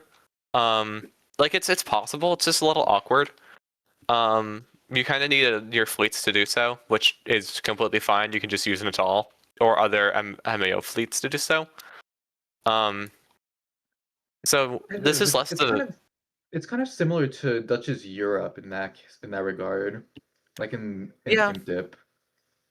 yeah. It's less of a really good expansion route. I mean, it gets much better once you get into like Altamira and Nokogo. Um, and And maybe that once Portugal are dead. yeah, but it's difficult to kill, which at least makes it different from Dutch Europe, where it's a fine expansion route and much harder to kill. Um, yeah. What do you think? I would agree. It's one of those things where you have that power projection and that area projection, where Natal can definitely impact the rest of the board. Because you can see Natal's fleet can very much quickly jump into Caribbean and offer support there. Yeah, And it can also work with Cape Co and Mapondo against Trinidad, for example. for sure. There is a lot of utility for it, but it's one of those areas where you need to make your kind of your allies and your get that relationship going with your neighboring regionals in a way that you don't become the first colonial to get knocked out of South America. Right. Yeah, that's definitely a thing. Like in South America, who's the first person on the chopping block? Because there's always at least one person who just gets absolutely annihilated near like year 2. V2, um, that was Portugal. in V2 that was Portugal. In V1 that was I'm forgetting. Let me just go back. I was not there for that, so No, you were not. In V2 that V1 that was Portugal again, I think. unlucky. Unlucky you. Looking Um, at, would you say that West Africa or South Africa is the next strongest Dutch position? Probably South Africa. The South African Dutch position is kind of interesting. It's less of a expansion route for you and more of a fleet build location to go elsewhere and find Yeah, hots. to go pump. Like you can either send them to South America or Oceania, which I think Yeah, is incredible. I love it. it's great. I mean, of course, if you want to build armies, you can make a push for like Spokane, Delagoa, maybe even Barats. Um, totally viable. I just think it's much more difficult for you to do that compared to build fleet, take St. Helena, uh, take Madagascar, go harass It's Portugal and South America, go take It's Warwick. a really naval-focused colony. It's incredibly naval focused. Like you could get Uh, Delagoa and maybe how do you pronounce it? Swakopmund? Swakopmund. But like that's really as far inland as you're pushing, like at most. I mean, if you build more armies, you can probably push for Beera, but It just feels like kind of a slog to push through, and like it's yeah, better to just it's pump just better to fleets. make fleet and leave. Yeah, like send them to Australia or India. Well, not India Or anymore, South but America, or up to MAO, or it really is just wherever. a build location. And for that purpose, it's fantastic. Honestly, I love that dynamic. I think it's a really interesting thing. hmm Like On just the having a topic of colony, Africa, yeah, West yeah, Africa. continue. I was saying, like, I just think having a colony entirely based around building units to send to your other theaters is a really nice idea that I kind of wish was more of a thing in like imperial diplomacy, but it's here, That's so that's fair. fun. It's here, yeah. Let's talk about Africa. West Africa, which is almost the exact opposite. If you're building fleets here, you're building probably one or two. Yeah, like you grab Sao Tomo, that's pretty much it. Pretty much it. Or you go harass the English or Portuguese or Congolese. I think the Great Dutch dream of connecting South Africa and West Africa is low-key amazing if you can get it to work, but I don't think it's very feasible. I mean, like, you can do it. Like if you just flood MAO and SAO, it's possible. Just build fleets. Um, That's as the for plan of West, the Dutch, just build fleets. just build fleets. As for West Africa, now that Bornu's here, Yeah, the inclusion um, of Bornu makes West Africa a lot harder of a theater to grow. well, I think as the Dutch, you cannot let Bornu exist. Period. Um, Yeah, I learned that the hard way. Kill Bornu right away. yeah. Yeah, I think the Dutch benefit the most. Probably not maybe the most, but the Dutch really need Bornu to not be strong at all in order for West Africa to do any well at all. They do have the great opening of Oriho and Nuri and then support to House Estates. Pocket Benin, yeah. To pocket first of all the pocket Benin and also deny Bornu the supply center. Do not let Bornu double. That's pretty Do much it. not let Bornu double, yeah. I think that's just like generally advisable for most of Bornu's neighbors. Don't let them double. They're a problem. Also, you're not. I don't think you're really pushing west as Dutch. I'll be honest. Yeah, Like, the Kaya Busa Aha notes non-splicer chain kind of just means that like, you're more interested in Central Africa than West Africa. I mean, like maybe you'll which, go into Cormanton and Ouagadougou and then just like stop there. like maybe you grab Kindia at some point, but like you're not Yeah, making maybe you an can't. active push. Well, you're grabbing Kindia not because you're gonna push into Kutiala, but because you have nothing to do with your MAL fleet. Yeah, like MAO, like maybe we'll take it. Dot is a dot. Dot to dot, yeah. Um, I think the major players for you are going to be Bornu and Congo, which mhm. is an interesting dynamic. Yeah, like even though England is like steps away from you, I think England and Netherlands should just genuinely ignore that the other exist in this Yeah, region. like They have just so turn many away from larger it. problems to deal with.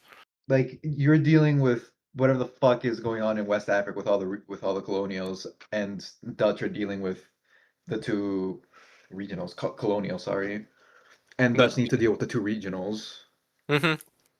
yeah. Again, if you're able to connect to West Africa and South Africa, that'd be cool. But also, I don't think you really need to. Like, if you can get into Yeah, Brabant and Soyo, that's cool. But like, like it's a lot more um, feasible in like imperial diplomacy where there's a lot less tiles, but and a lot less Bornu, and yeah. i.e., not a non-supply center instead of a four dot player. Yeah. Um, Yeah, very like I don't accurate. Which probably connecting brings us to our last region, Bandar Abbas, the newest, Bandarabas, the baby fuck around. Dutch religion. Fuck around and find out. Yeah. That's all this Where colony's do gonna you be. see a Dutch player go with Banderbus? Is it always going to say 2 dots? Is it a power base that can be formed, or where do you kind of see this Take being used in a Baghdad. Dutch player? Is it Baghdad? Honestly, Right. I think it's not impossible to make a power base out of it. It takes a really specific set of circumstances. Like, if you're able to take Baghdad genuinely from there, you're pretty chill. Because then you're in Yeah. Persian Gulf and you can get into Restak. And if you're in Restak, then you can take Muscat. And And you because could, you're already in Persian Gulf, you can take Riyadh, convoy and an army if you down. want to be really awesome, you could move from Baghdad to Al-Haraj to have play on Mediterranean Sea. So true, actually. Yeah. Actually, you can connect West Africa and North Africa. The most cursed thing ever. That'd be awesome. Well, I have goals now. Alternatively, you can just dot a metabad. Yeah. Like the issue is like unlike Portuguese Muscat, like it's just disconnected from the rest of your colonies. I mean, like, if you can get to, I know it's cool. I Even don't then, think it ever it's does. still a long walk. Well, Like, when you think sorry. about it, Bandar Abbas, the Gulf of Kutch, Arabian Sea, Somali Basin, INO, is further than just Maponda, SOU, IO. I know. Yep. Yep, it really does not worth your time. So, Like have fun it's in your fuck here. around and find out. If it Colony. dies, so what? If it lives, Just that's disband cool. the units. If it lives, then cool. You know what I think it's comparable to? I think it's comparable to Portugal's Southeast Like, Asian colony and imperial diplomacy. I was about to say the same thing. Yeah. Yeah. Yeah. You fuck around, you find out. Let me And know You what's what. live, you die. And so, for the two of you, who do you think is the colonial to ally for and the regional to ally with? Who are you? Who are you wanting to talk to, like day one? I mean, everyone, obviously, but I think as the Dutch, your best colonial ally is like France? See, England England? isn't bad either. One of the two? You kind of don't care which? You actually Yeah, really don't care which. Not you really want not either Spain? France or England. Spain is Yummy Dots in the Philippines. What do you mean? That's a very good point. You can work with Spain for a while, but eventually you are gonna want the Philippines. Yeah, they're useful. They're a useful friend. They're also useful dots. So Yeah, and like I mean, once you come to the Philippines, you don't have much overlap other than maybe Caribbean and South America. hmm I mean, also you generally just want to be an SPO because SPO is really nice to the Dutch. But also if you're just like if you're not really making an SPO push, and Spain is kind of just vibing. I mean, Yeah. as long as they're not in the Philippines, you don't really care. But the fact that the Yeah. Philippines exists for Spain is so much tension, and Yeah. I think as a Dutch, you just don't want to have to deal with it. I mean, maybe you can and deal with it later, but I It's think just like a easier better to eat long-term them. ally is France or England. Yep. Of the two, who do you think is better? I think Dutch. France. I think. Oh, I thought you were talking about Portugal or Dutch. Sorry. No. Of the two, of France or England, who do you think is a better Dutch ally? I I think it think depends on where England. you care. I think it's England personally. Well, I mean, they have their benefits and downsides. If you're working with England, then 07's to Caribbean, which is oh, we didn't talk about the Caribbean. Oh, your other Yeah, fuck around and find out colony, I guess. pretty much. Worst case scenario, you lose it and it becomes a MAO fleets. Best case Yeah. scenario, you get a bunch of dots. Yeah, best case scenario, you link up with MAO and you're just sitting pretty. That's about it. Yeah, So if you're easy working with colony. England, you're gonna have to Give it up at likely some lose point. lose the Caribbean. Which I don't Um, think is that big of a downside. it's not that big of a downside. Though a stronger England is useful in the regard of it nerfs Mughals in Portugal and India, which is nice if you're holding on to Bandar Abbas. England might also try to go for Great Ardra if they're dumb. That's in a Which sentence. you really shouldn't. There's It's just not worth it. It's just not worth it. As for the French, the main upside is your French is low-key your bestie for the restie in the Caribbean. Because they might want to take your dots, but your dots are less yummy than other people's dots, at least and for quite a long time. So you can work Yeah. with the French and the Caribbean quite well. I think the conflict comes In I know. Madagascar. I know in Madagascar. Yeah. France wants to be INO. You don't want that. Therefore, France, bad. Bad. I think. And also, Madagascar's yummy dots. Yep. I think best case scenario is you help them out in Madagascar.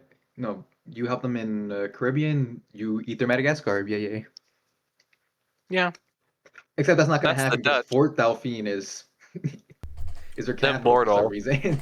So with, It's also the capital. with that being the Dutch, we should probably go to the kind of the corner juggernaut of America, which is Spain. The in strong Spain, yeah. the medium in strong clothes colonial. Hmm.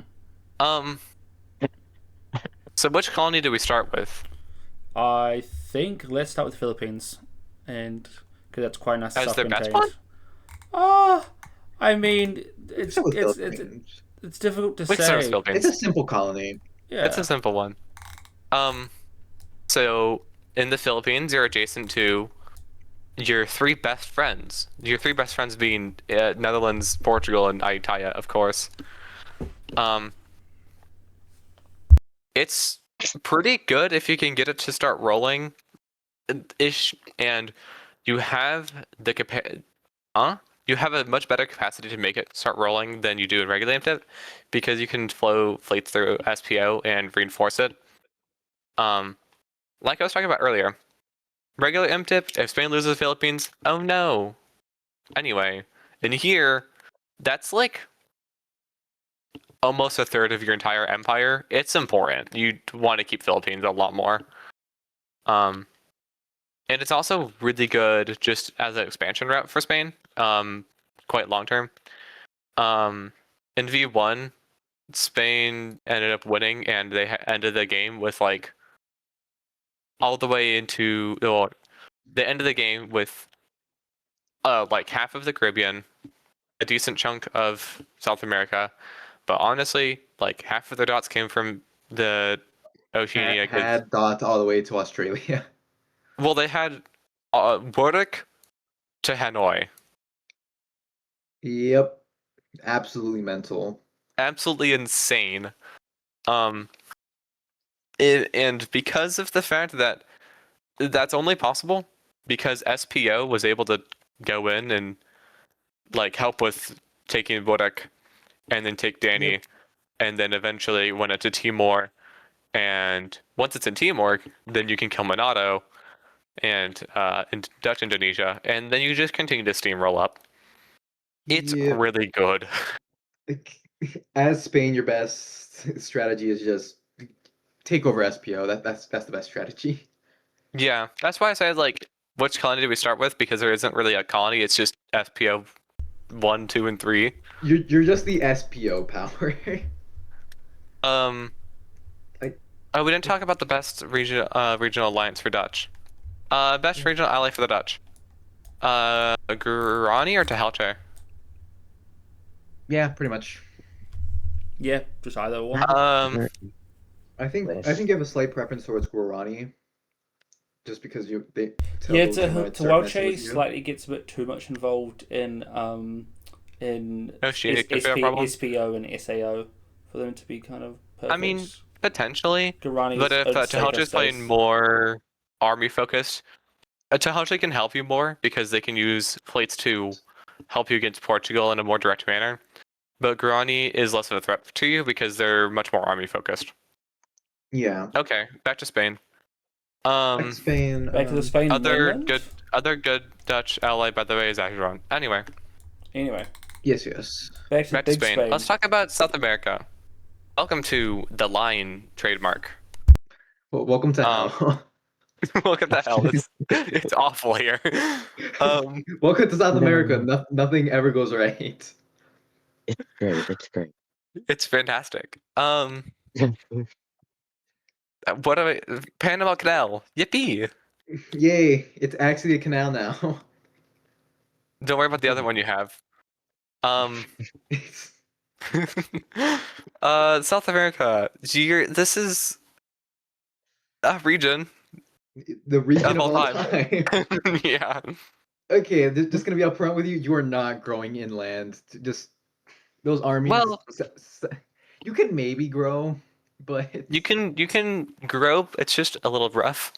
You have better expansion into Kalina than you do into Amara, but also if you go into Amara. Kalina, then Amara is gonna eat you. Yeah, Amara, just Amara. So, How far and did honestly, your Spain expansion. get into Go on, Terry. Korea? They made it all the way to I think the Aracuna farthest they last got. time. V1 Spain got all the way to Rikuan. Yeah. Like, there's definitely possibilities here, but like, I would not bank on it being your main source of dots. Yeah, you can get quite a lot of value out of this though. Yeah. You do have decent routes into Amara. You have good decent routes into Kalina. But to be honest, South America is kind of like a supporting colony because South America is the burden that is placed upon you. yeah, no lie. But you have arguably the best core in the game, Quito. Yep. It's so good. Yeah, it, Well, I mean, if you get SPO up, you could start harassing both Amara and Tehocha for their coastal SCs, Yeah, you totally can. which Because you totally have valid. because you have starting fleet Quito and the Philippines and Mexico City West Coast, you can put so many fleets into SPO. It's not even funny. Yeah, Um, it's insane. it's genuinely insane. In this regard, Tehelche is honestly your largest rival because Tehelche wants to do the same thing. Yeah. Yeah, no, Unless as Spain you can convince them to go for the wild route and go SAO, but no. there is a world where it, that it, happens. There's a world where it happens. It's not a world where Tehelche is winning the game. You don't know there's that no world where Peter Tehocha was, Africa. That's actually there's no true. world It's a where decent Peter expansion. was. Let's see. And then do we look at the It's Caribbean Spain? Caribbean Spain. So honestly, dividing it's Spain in this way doesn't really make a lot of sense because if you notice, Southeast Corridor doesn't have multiple coasts. It's a canal. yes, it is So one of my because favorite of this fact, tiles. it's the best tile in the game. It's so silly. Um, Spain's strength comes in the fact that they are able to rapidly reinforce their different areas of influence from one another at extremely fast rates. Fleets from the Pacific can go to the Caribbean really quickly. Fleets in the Caribbean can go to the Pacific really quickly. Fleets in the Pacific can go to Oceania. Fleets in the Pacific can go to South America. Fleets in the Pacific, fleets in the Pacific. And you have this really distinct ability to just eat up water tiles. You are a very, very, very naval focused power. You do have some army interest in South America because it's the most dot dense region in the game. You might as well take the free dots you can get. But for the most part, you are going to play playing boat and boat. To note, you have Canaries, which is kind of a weird colony, but it actually plays into the Spanish game plan really well. If you can succeed in the Canaries, yippee! If you don't, oh no, all your fleets go to MAO, and if you're an MAO, you can go anywhere you want. It's gorgeous. Yeah. The fleets in Spain, fleets in Mid-Atlantic Ocean are absolutely fantastic. They can attack all of your rivals, go into the Caribbean, help you in that region, and Southeast Corridor with Berlanga Ridge just are such large tiles where you're able to, in Mid-Atlantic Ocean, you can reinforce and redistribute your power very quickly. You're also kind of a corner power because of that. Yes, you have a lot of things to deal with in a lot of different ways. You have a very scary Dutch in the Oceania. You have a very scary England in the Caribbean. You have a very competent France in the Caribbean as well. You have Aymara, you have Kalina, you have Portugal and West Africa. But unlike the other colonials who were very scattered and struggle to consolidate, you can consolidate your colonies quickly and very, very well. Like in that regard, I think it's probably one of the stronger colonials, just because Spain of is a how very tightly good packed, power. just because of how tightly packed all of their colonies are. Exactly. Like relatively. Yeah. I think they have a lot of interesting. They have a very interesting ability to snowball that I don't think many other powers do.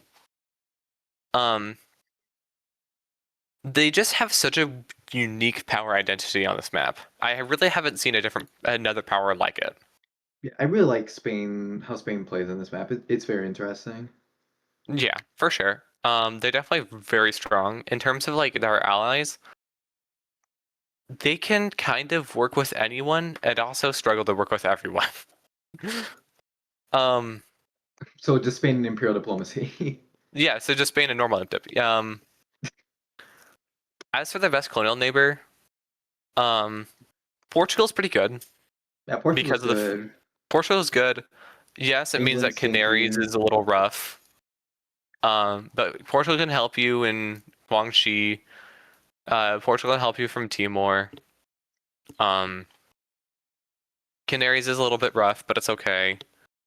Just have them take Cabo Verde instead. Exactly. You can also take their dots later if you want. Yeah. Portugal's a I good think ally for Spain. France is also pretty viable. You have a bit less It's to do with France. You really only have overlap with the Caribbean, unless Yeah, France gets exactly. really involved in INO. It's going to be a long time before you guys interact in that region. Yeah. The French Caribbean position is surprisingly good. It's way better than you think at first glance. Oh yeah, absolutely. Despite being only 2 centers, it is really strong. Really good. Yes, those can be tasty dots for you, but again, as Spain, if you have fleets in the Caribbean, they can leave the Caribbean and go do other things and still be productive. So, at least in like the Spain game in V1, Spain was working with France for quite a long time and basically had a DMZ in Caribbean Sea. And even though like usually the threat is like as France are like, oh, but Spain's gonna have a bunch of fleets behind me, they're gonna eat my ass. The thing is they just left and they just weren't there. And those fleets then did SPO things or MAO things. Eventually Spain stabbed France and then got the win. But I think for that reason, France is a pretty good ally because France sees this clump of clusterfuck dots in the east and goes, yummy, yummy. Meanwhile, Spain can go, okay, I'm just going to take Cartagena, Cuba, Bahamas, and Bermuda, and then just, like, leave. And speaking of France, let's talk about the French. Let's talk about the French, who are far more scattered than the Spanish. This is true. Also, one sec. We should talk about Spain, ideal regional ally. Yeah, 100%. Also, quick Congo? Comment, Congo. Netherlands and Portugal nerf. Yeah, 100%. I guess. Help in MAO. Maybe They're your best. Guarani in South America, if you're looking for. Guarani's a great friend Guarani. too. Yeah, Guarani, good friend.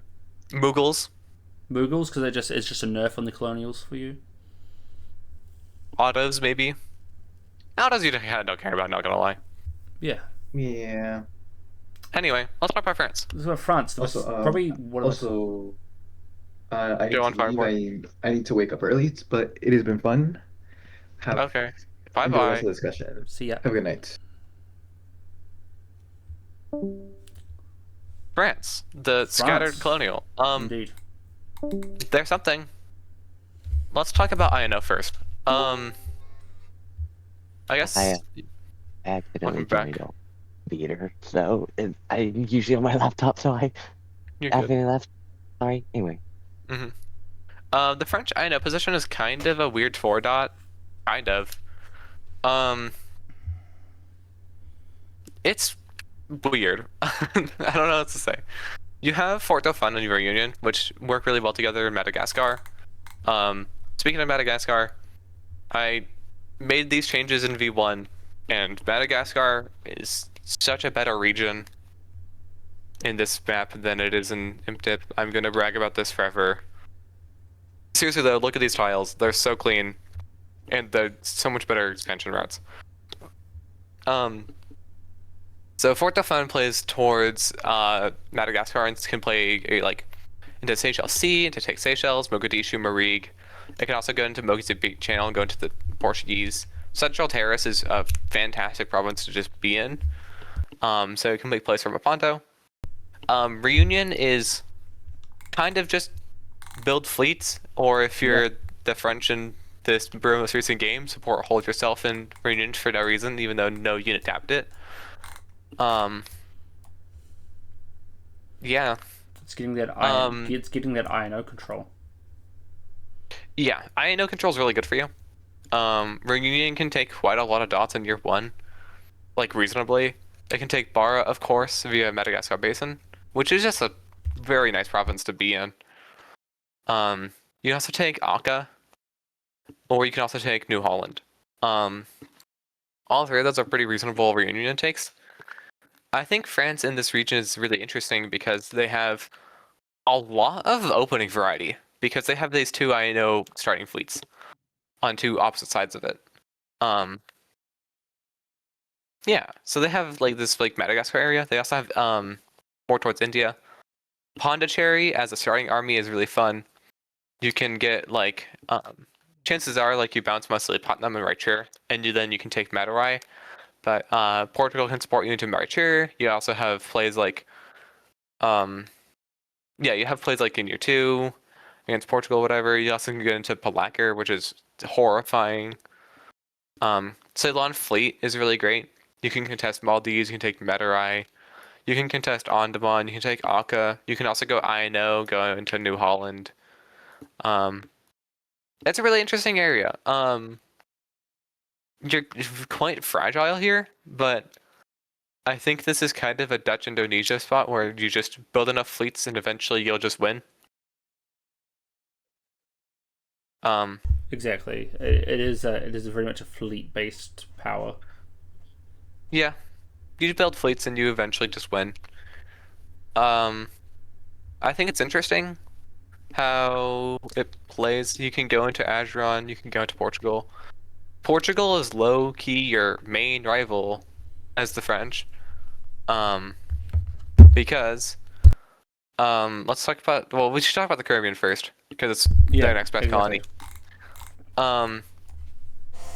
There's two supply centers here. These two supply centers are liars and deceivers, and they're actually way better than you think. French Caribbean is quite strong. It's both nicely defensive from everything that isn't Guahibo, and has great expansion routes towards the eastern side. But I think it's also completely viable if we've seen both Frances go towards this Guadeloupe, Saint Martin, Antigua clusterfuck. But I think it's also completely viable if France goes more anti-Spanish, anti-English, and goes for the Cuba, Panama, Cartagena, and that kind of side. It's a very flexible position. It does mean it's a little bit vulnerable, but Caribbean Sea is just a absolutely stellar province. adjacent to like everything. Yeah, I would agree with like Venezuela Basin. Additionally, is one of those areas where France Yeah. could really set up those supports and those holes in a way that makes it very difficult for opposing players. It's a great position. I think also Army Maracaibo just to contest Guahibo is super viable. We haven't seen it yet, but yeah, I think this position's really good. You have to play your cards right, but I think if you do, then you can pilot this position very well. Back to Portugal being your main rival. Back to You Portugal. border them in India, and you border them in South Africa, but also you border them in West Africa. And like we said earlier with Portugal, Portugal is really strong here. And as the French and as Ayutthaya, you're kind of, even though you might want to be instinctive like and try to take a St. Louis, Tuco, Lord K's, Jacob Fort box, which yes is quite defensive and very strong. I think France and Ayutthaya need to work together against the Portuguese at least initially, and then once the Portuguese are a little bit nerfed in this region, maybe they can try to make the St. Louis K's box. But you have a lot of flexibility here. Interestingly, St. Louis is disconnected from the Great African Dot Chain, and only connected to Nekadaru, which is basically like a pocket dot whenever you want it. Yeah. Yeah, the French position with West Africa is really interesting because they definitely act as sort of them and Ayutthaya, depending on how they play, very much affect Portugal's position in the area, and how well it'll go for. Portugal's just so scary here. Portugal's a threat in V2. The threat that they would move Gaber year one was scary. Like if Portugal's moved Gaber year one, they touch 4 dots. That's scary. Portugal wants it. Portugal wants an army in Gaber, and you want to make sure they don't get to be in that position. Yeah, I tell you for sure. It's a little bit more clean with Sahawi versus Ticket. Oh, 100%. But still, it's very scary for everyone involved. France is kind of weird. Is that all of France? That's all of France. Yeah. They're our first modern colonial. I would definitely. I think the best Sorry, colonial. Yeah. I think the best colonial friend is maybe like. I think they're in a really weird position where they can kind of make anything work, barring maybe Portugal. Yeah, Portugal and them clash. Additionally, they kind of have to pick a side in the Caribbean. Out of Between what, England and Spain? England, oh, not even Spain, but in the Eastern Caribbean, you got the English, the Dutch, and the Ayutthaya, and they have to pick one of those two Right. to kind of help. Right. native Yeah. conflicts. I don't really know if they most often would work with England just because they contest the Caribbean and India a lot. But definitely Spain is someone who they can sort of create those spheres of influence separated from each other. Yeah, I think Spain is a good friend for France. I think additionally, Ayutthaya is not bad at all as an ally. If you have an Like, I Ayutthaya that is focused on going into India, Spain is very much set up to kind of. They have that Nerf DMZ set up in place, and they can then work together. Yeah, I think, like I said, you can really make any alliance as the French work. They're kind of flexible in that regard. I guess the only thing is like be wary of the Portuguese because you border them in a lot of regions and they're basically your main rival. But like you can work with the Dutch relatively well, barring Indian Ocean contesting. Spain, you can kind of just have different spheres of influence and like agree to just not be in Cartagena ever. England, I think is viable. Because England's main rival is also Portugal. So you two kind of share that fact where it's like the two of you kind of want Portugal to be dead, but are also kind of scared of each other, which is a fun triangle. And then Ayutthaya is a great ally for you, at least early game. They can be a problem towards the mid game, but you share a lot of regions with them. but it's not super high tension. It's just like medium tension. Yeah, exactly. And sorry, did you say England there? I think England, Italia, and Spain are all. I think everyone but Portugal is a great ally for France. It's To be honest, everyone but Portugal. yeah. I mean, If you had to pick one, maybe Spain. Right. Well, But always press uh, determines everything. early on in this game, though, because everyone, like, basic, to my knowledge, coalition Portugal was at such a weak position, though, that didn't France actually team up with them at some point in Yeah. Indonesia? Yeah, that totally did happen. And then Yeah. Portugal had a massive comeback in West Africa. Yeah. mainly through their they team did. up with France. Yeah, because of that fact. Yeah. Let's talk about the English. Yep, let's move on to the English, who are additionally a little bit scattered, but they have some areas of kind of strength. Let's talk about the Caribbean. Caribbean. The Caribbean is kind of just like, even though all of these are technically one supply center dots, they work very well together. Usually the Caribbean's kind of split in half with the West Caribbean, which is like Belize, Cuba, Bahamas, Bermuda, and then the Eastern Caribbean's like split like the Saint Martin to Ducordon block. So almost on lines of like Sargasso Sea and today's Caribbean Sea. So as the English, you care a lot about both sides, and generally speaking, you have quite a lot of powers that can nerf you, like that you need to balance. Spain can be a problem, but at the same time, you can also work with Spain and like trade Belize for something, and just like have Spain leave while you could take over the Eastern. You have to make sure that France doesn't get too strong, but also you can still work with France and other areas. Because you have these four disconnected but well established one supply sector colonies, you're very flexible in this region. So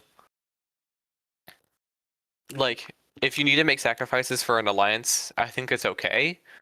Of course it's not ideal, but I think if you just honestly build in more fleets. If you just have enough units in the area, you can slowly just take over. The fact that Bermuda's on MAO is kind of horrifying, but it's also kind of great because you can reinforce your West African colony, which is pretty weak, but viable, I think. But as for the Caribbean, you have a lot of options. Yeah.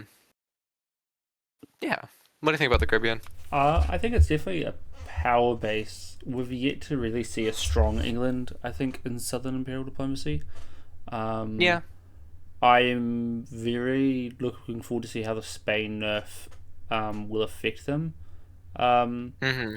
There's always a part of me that really wants to see a Dutch Natal, a Bermuda, an English Bermuda, and a Portuguese Azores all try to go for Cabo Verde year one, and to see the chaos that happens with that. But course. I think England is one of those things where people, I think, slightly sometimes a bit overestimate them. I think they play at a different pace than a lot of the other colonials who have that strength already. Spain already has a very concentrated power. England plays Kind of has to find that. They have to find their power, and they very much have to play the great powers game. They have to do a lot of boppage. Completely. Lots of bounce of power. A lot of completely agree with you. Should we go to their second most strongest region? Let's go to India. Let's go to India. With I their think northern English army India. and their southern fleet. Right. I think that's a really good colony for them. It's a Thunderdome. It's a Thunderdome. Not only is it more Portuguese and French tension, it's also you're also bordering Mughals, which is the most colonial-centric regional. So it gives you some reasons to work with Ayutthaya, but also Mughals can be a great ally for you. Because yes, Mughals is close to you, but also Mughals is like a line, and the line can move very far out. Like Kolkata can go to Southeast Asia, then you don't have to worry about that. Delhi can go down Surat and to Goa, and that's like kind of more direct working with each other. And Ahmedabad is a fleet. That's a fleet. You don't care about that fleet. So I think you have a lot of options here. Yeah, I understand. Or Delhi just goes into Arabia and you never see that army again. Gorgeous, amazing. You do have your pre-Corn Surat, which is both funny and also really good if you can get it. Of course, that means that Mughals is dead and somehow you got Surat instead of Portugal, but it's possible. What kind of dots do you see England aiming for year 1, year 2? Let's say they get a double year 1. I mean, where Raha are they going? Mahendri gets Hyderabad very easily, and then Mustipatnam can go for either Raichur or Andaman. Yep. From there, they kind of have to decide, like, because you have this thunderdome between France, England, and Portugal in the south. Like, who we're gonna work with against whom? But if like France is in Raichur, then England and Hyderabad, and they can build an army in Masulipatam. They can force Ballari and make that kind of play. Or they can work with Portugal against France. They can get Pondicherry, and then continue to work with Portugal and maybe get like Surat, but probably they give that to Portugal, and like make progress with Mughals. I think there's a lot of options here. Fleets are also quite useful against like Ayutthaya. They can get into Pegu. They can get into Kolkata. Yeah, I think there's play to be had. They definitely don't have the same sort of immediate fleet power we saw in V2, with fleets being able to jump into Kolkata year 1, or to threaten Pegu. Yeah. And I'm curious to see the dynamics we're going to see between that Masulipatam and Pondicherry, whether we're going to have, is Ceylon going to give up a dot to south bounce with Raichur, with a French unit in Raichur over Pondicherry in case Masulipatam tries to go for a cheeky little snipe year 1. Right. Yeah. There's a lot more. I think the English position now gives it more. There's more Flexibility. more flexibility, and also more connection with colonials instead of the regionals. Which Yeah, I think it. helps. It's a good area. Yeah. It's very disconnected, so if it ends up dying, it's kind of whatever. But ideally, because you're VICC, or because you just have so little dots at the start, you kind of need India to start doing well, and I think it's very possible for it to do so. 100%. Plus, hey, you can't be losing North America if it doesn't exist. That's exactly correct. Looking at probably the weakest area, Cormanton, probably not necessarily the most boring colony that there is in the map, but it's definitely a bit of a snooze fest. Yeah, it takes Ouagadougou. Yep. It kind of picks between bouncing with the Dutch or bouncing with the Portuguese, and It bounces the Portuguese, because if it wants to bounce with the Dutch, then Bornu gets into House of States. And yes, even though England is happy that Bornu exists because Netherlands is very focused on them, they don't want Bornu to start doing too well, because if Bornu is going to start marching down West Africa with a billion armies. Yeah, it's Goodnight Charlie at that point. They're definitely it's very over. Their rival is Portugal, and I think that leads to For some really interesting dynamics where you can have an England working with Portugal in India, but fighting them in WAF. I mean, that's just called they're going to fight in India soon, TM. But yeah. Yeah. England. It's interesting. England's a weaker colonial, 100%, but they have their little strengths. What makes West Africa viable, or at least better in this game, is first of all, Bornu exists, so the Dutch is much more distracted, and second of all, Cormanton can be reinforced through MAO. Yes. Which is quite nice. Right, as in the normal MTIP map, Cormanton has to get supported through SAO, and that's so much more difficult for the Dutch to get to. Yeah, I think it'll be interesting to see whether we have a similar situation to we had in V2, where we have a colonial power take control of West Africa, and I would absolutely love to see an English power base in West Africa. That would be so peak. Oh my god.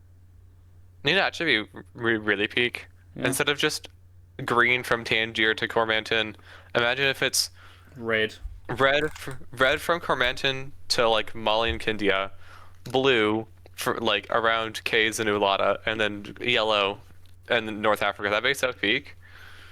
That would be indeed quite peak. Who do you think is England's best friend in the world here? Best friend. I want to mention France because they parallel each other. Yes, they're kind of rivals because they parallel each other, but they also both have rivals of Portugal. So they The enemy of my they enemy both- is my friend sort of situation. pretty much. Yes, they do have ways to attack each other. Like in the Caribbean, Cape Haitian and Bahamas are really close, and also in India. But I think they totally can work together. I think another good English ally is probably Ayutthaya. Right. Yeah. I think they can Yeah, also really, Ayutthaya really doesn't work with the really Dutch. threaten them as long as Ayutthaya doesn't try to bother them in India, or at least helps them only with armies. It doesn't really threaten the English position. No, and they can work together in the Caribbean. Yeah, going down on next is it's Ayutthaya. They We should probably are mention the regional neighbor for England. probably Ayutthaya still. That's not a regional homie. I like to think it is. Okay, you're lying to yourself. That's Kalina? okay. Or a Congo, maybe? I was actually gonna say, like, in terms of more direct neighbor, probably Kalina. In terms of like friend from across the world, I'm gonna say either Amara or Tehelche. There's even an Ottoman world, honestly. Yeah, I see it. I mean, a strong Ottoman could be scary because it could be storming down West Africa. But like, if you lose West Africa, it's kind of whatever. Also, if it's keeping Bornu busy, is it really a problem? Sure. Yeah, that's true. I think Amara and Tehelche can be good. Like kind of across the world friends Exactly. for you because they can help nerf that's the region, the colonials that you want weaker, namely Spain and Portugal. Less so the Netherlands, but you also don't want the Netherlands to be super strong because they can be annoying in West Africa and Caribbean. Exactly. But yes, let's move on to Ayutthaya. Ayutthaya. Should we start in the colonies or the home base? The regional turned colonial. Let's talk about Southeast Asia. Southeast Asia. This is such it's a region. It's a region that's changed a lot. Yeah, it's a homeland of all time. Yeah. Imagine if Ayutthaya didn't have colonies; they'd be so dead. Yeah, completely agree. They would definitely be more of a stumbling block for like the Dutch or the Spanish. What I like so much about Ayutthaya is that they have that versatility where they can go army. You can go army up into India, or you can decide to go full fleets, and you have the option. Probably the only downside is just you have a slight, apart from the Tuna Sea, your ability to move east with fleets is very limited, and it's something to be mindful of if you ever play Ayutthaya, is getting a core in like Formosa or Hainan could become your best friend. Or Fun Rang could become your best friend. Just being able to get those fleets out into the system. Malacca Strait and Andaman Sea are your best friend.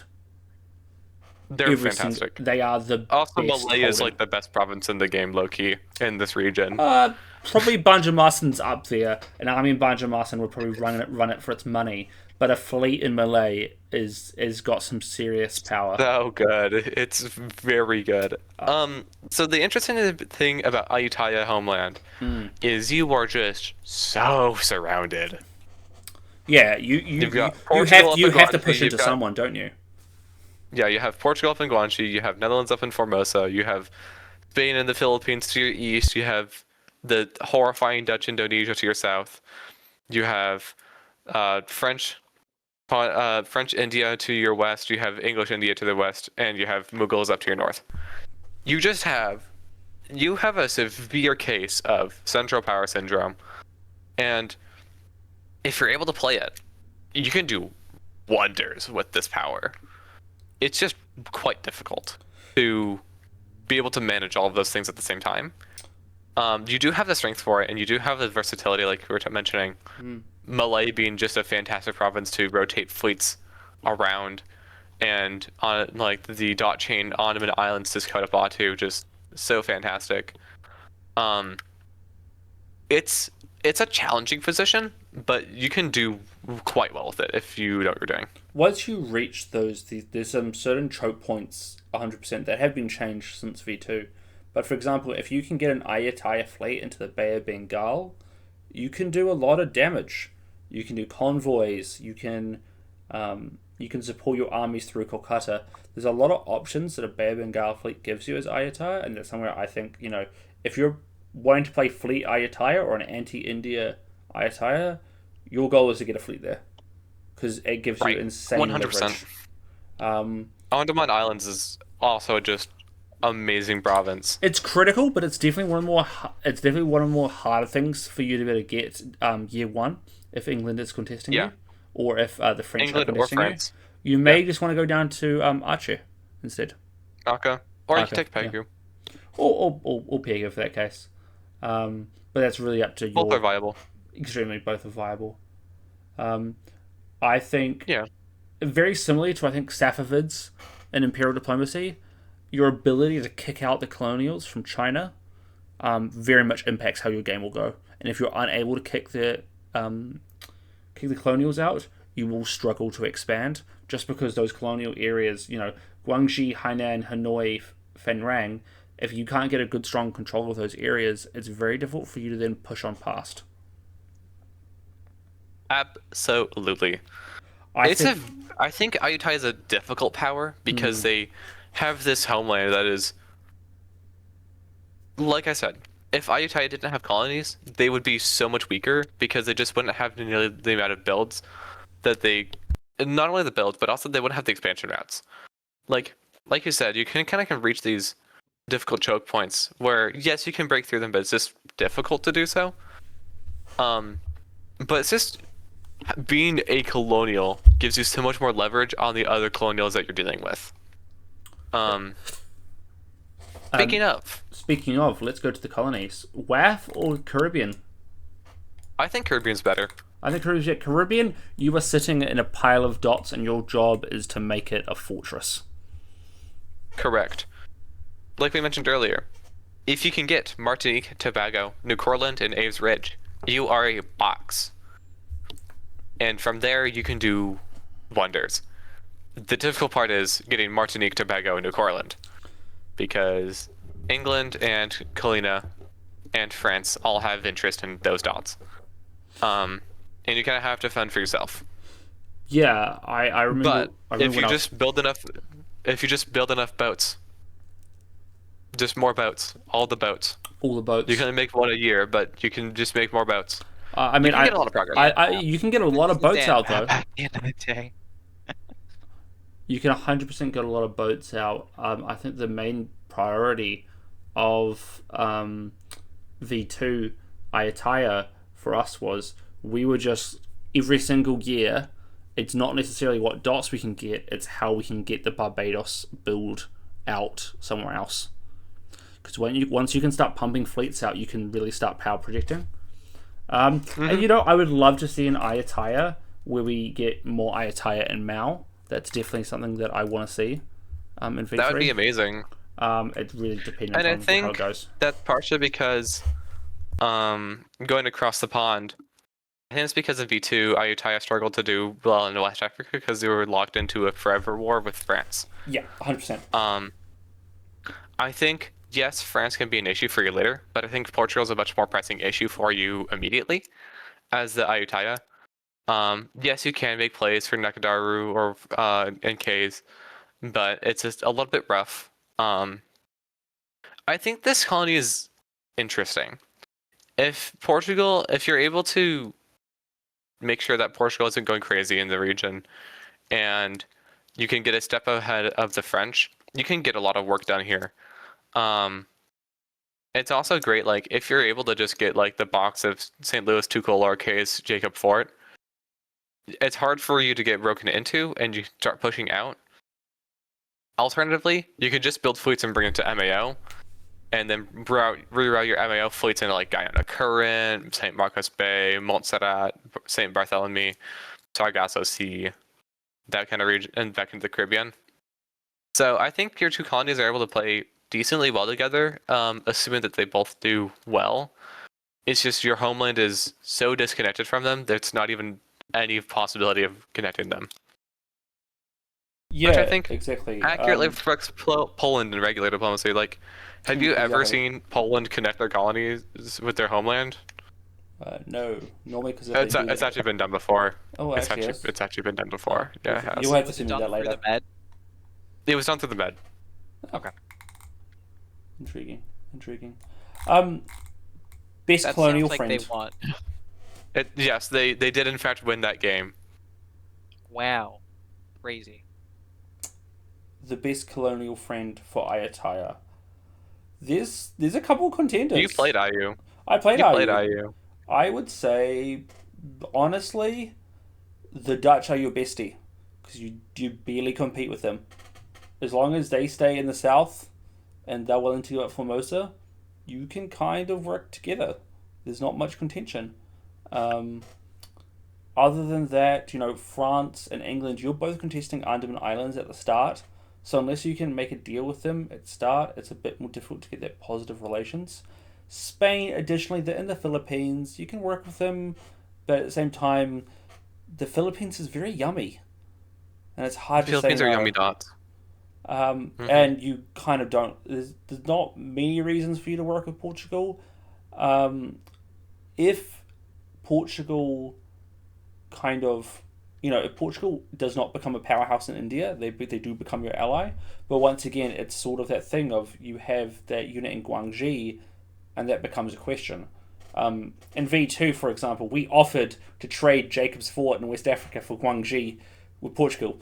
Sadly, it got declined, but, there are some options for Ayutthaya diplomatically to try to get themselves out of that position and then to get a strong colonial ally. Yeah, that's reasonable. And that's all our colonials. I think it's interesting how almost the three minor colonials, France, England, and Ayutthaya, all have pretty good reason to work with each other. Almost like it's all the all the minor colonials working together against Portugal and Dutch, the two mega houses of the world. Exactly. Let's talk about Ottoman, which is like our larger regional. They're a large regional, but they, unless they perform very well, they're very much in the shadows. They don't get noticed a lot by everyone else. A lot of the colonials, they're in the Caribbean, they're in Oceania, they're in Indonesia. That's not really Ottoman territory.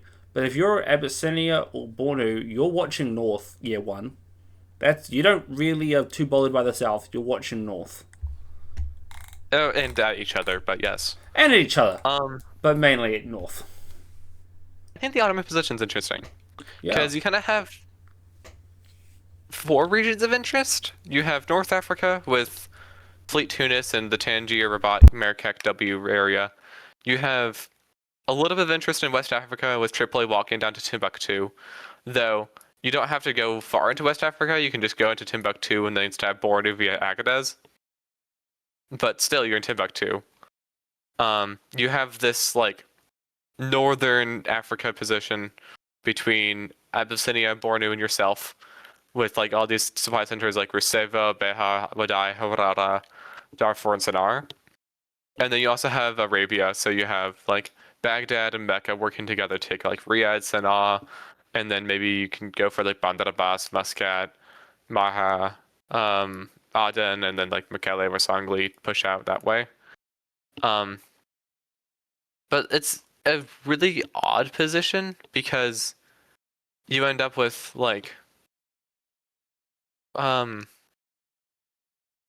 you have multiple regions of interest, but you're a bunch of dots on a line, so it's kind of weird.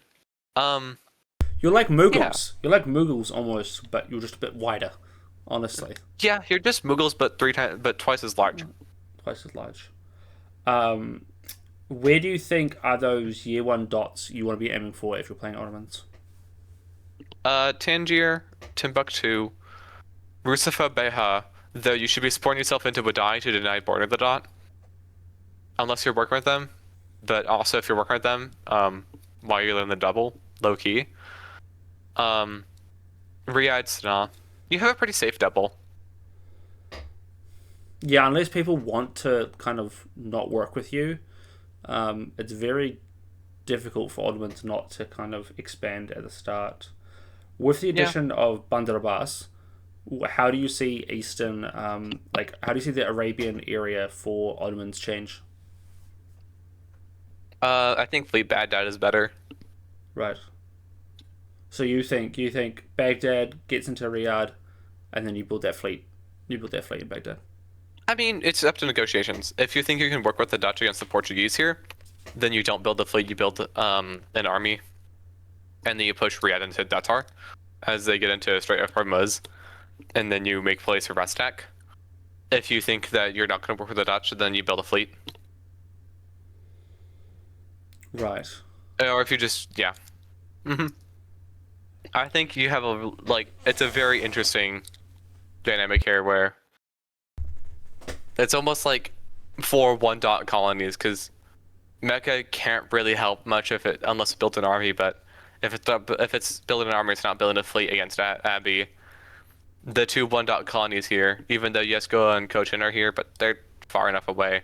And then Ahmedabad, which is disconnected from the rest of India. So you have these 4 1-dot colonies squabbling over the dots in the middle. Exactly. It's very silly. Yeah. So where do you think Ottomans gets its dots from for its VSCC? What kind of large areas is it aiming from? So obviously Arabia. Obviously Arabia. Yeah, Arabia is 12-ish. I think. Ideally, you figure out what's happening with Abyssinia and Bornu. Ideally, for your win condition, you kill both of them. Good luck, because they're both absolute demons of armies, but I think it's not impossible. And then ideally you get some from both North Africa and West Africa, but those are less relevant. You can reroute armies elsewhere. I think because you have the pre-core in Timbuktu, you can get quite a lot of use out of West Africa if you just build a bunch of armies.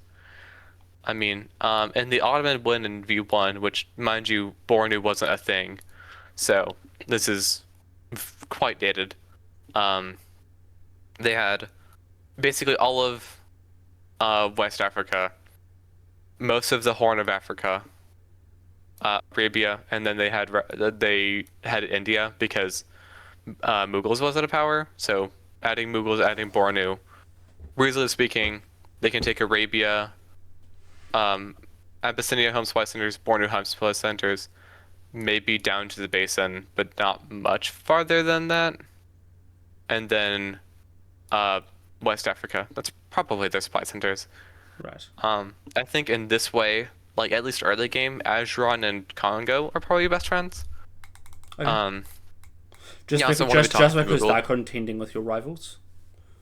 Exactly. You also want to talk to Mughals to see if you can get any value out of Baghdad. As for your best colonial neighbor, you're kind of nearby all of them, but also not nearby any of them. Maybe France? Yeah, I can see that. France or Ayutthaya. Yeah. Or England. Any of the 3, to be honest. Yeah. I mean, as we say, everything but Portugal. Everything but Portugal, Netherlands, and Spain, yeah. Yeah. Well, that brings us probably to our next one. It's time to go down to the South American Thunderdome, the V2 winner, Aymara. Which is historically been the best power in the game, and maybe still is. We hope it isn't, but we hope it isn't, but we'll see. You are a very strong power if you can get rolling. You have 5 supply centers in the center of the most dense region. However, you have 6 neighbors, all of which have at least some reason to want you dead. Would you ever More than consider others. moving it down to 4 dots, out of curiosity? I've been thinking about it. I'm leaning on the side of no. I think Right. it's much better to just decrease their dot access continually than bring them down to 4. Because I think the 5th dot genuinely is what makes them The power viable. that they are. Yeah, I think if I were to bring them down to 4, they just wouldn't be the same. Right. Um, Well then, just in any form. let's talk Amara. You're in the center of South America. Your goal is basically survive and grow. First of all, And exterminate. grow, exterminate, and win about 3/4 of South America. Your VSAC is 36. South America is about 50 dots. Your expansion routes beyond that are We've seen We've seen in V2. We've seen some they Amaran got into fleets. Woodick. Yeah, we've seen some Amaran fleets start to do a bit of a Spanish death ball in the South Pacific Ocean. Hopefully, Yeah. we see that again. It's just really rough. It's difficult to do, depending on what happens with Spain. Mm-hmm. Where do you think are I mean, those like- first couple dots for Amara? Where do you want to be going? I mean, ideally, well, here's the funny thing. They're all, like, you're basically next to all of them. So you can basically walk into every single one to bring your one. But the issue is, all of your starting units, all of your neighbors have openings that are perfectly viable that deny you a supply center each. So, for example, if Quito moves to Gulf of Guayaquil, you're one, which, like, entirely reasonable. Yes, SPO is great, but also you're not really. Quito struggles to find a dot year one. In all honesty, I mean, it can sometimes go for Galapagos, but then what is Mexico City doing? It could go for Catawba, but then St. Augustine's like, yeah. But Quito not getting a dot is not terribly uncommon, so it going to Gulf of Guayaquil is quite reasonable. So either Exodo bounces that and doesn't get a dot, or if it goes per basin to get its natural dot Rapa Nui, it can be dotted in Exodo and can be potentially annoying. As for Pano, ideally you get Cusco, but if not, then if like Spain says that you can't take to Cusco because adjacent to Lima, you can go for Japota or likely Manaus instead via Equity. Though Kalina is able to bounce you out of both of those from Barcelos. And you run the risk of Lima moving into Cuzco and being next to two of your home supply centers. Correct. Chiquitano almost always goes for Nokugo. Well, it moves into Nokugo and then sees from there. I mean, I guess there's a world in which it goes to Santarem, but almost always goes to Nokugo. And if the Dutch and the Kalina are working together, they have a order set where South Sebastio goes to G, and Recife goes to Picos. Makushi goes Altamira, and then Altamira supports G into Nokugo, and Picos taps Palmas, which denies Chiquitano its dot. And you'll notice all of these openings still get all of the other powers. They're double aside from Spain's Quito, which is unlikely to get dot anyway. As for Kalikolu, it almost always goes for Bordora, and then sees if it can get like supported into Tripa or Campo.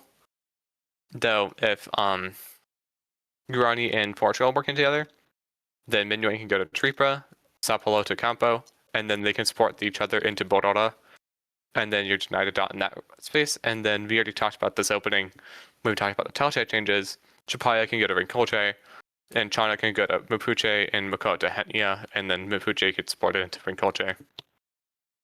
So yes, all of your dots are very obvious, and ideally you pocket some of them being Cusco, Nokugo, Bordora, and Rincolche.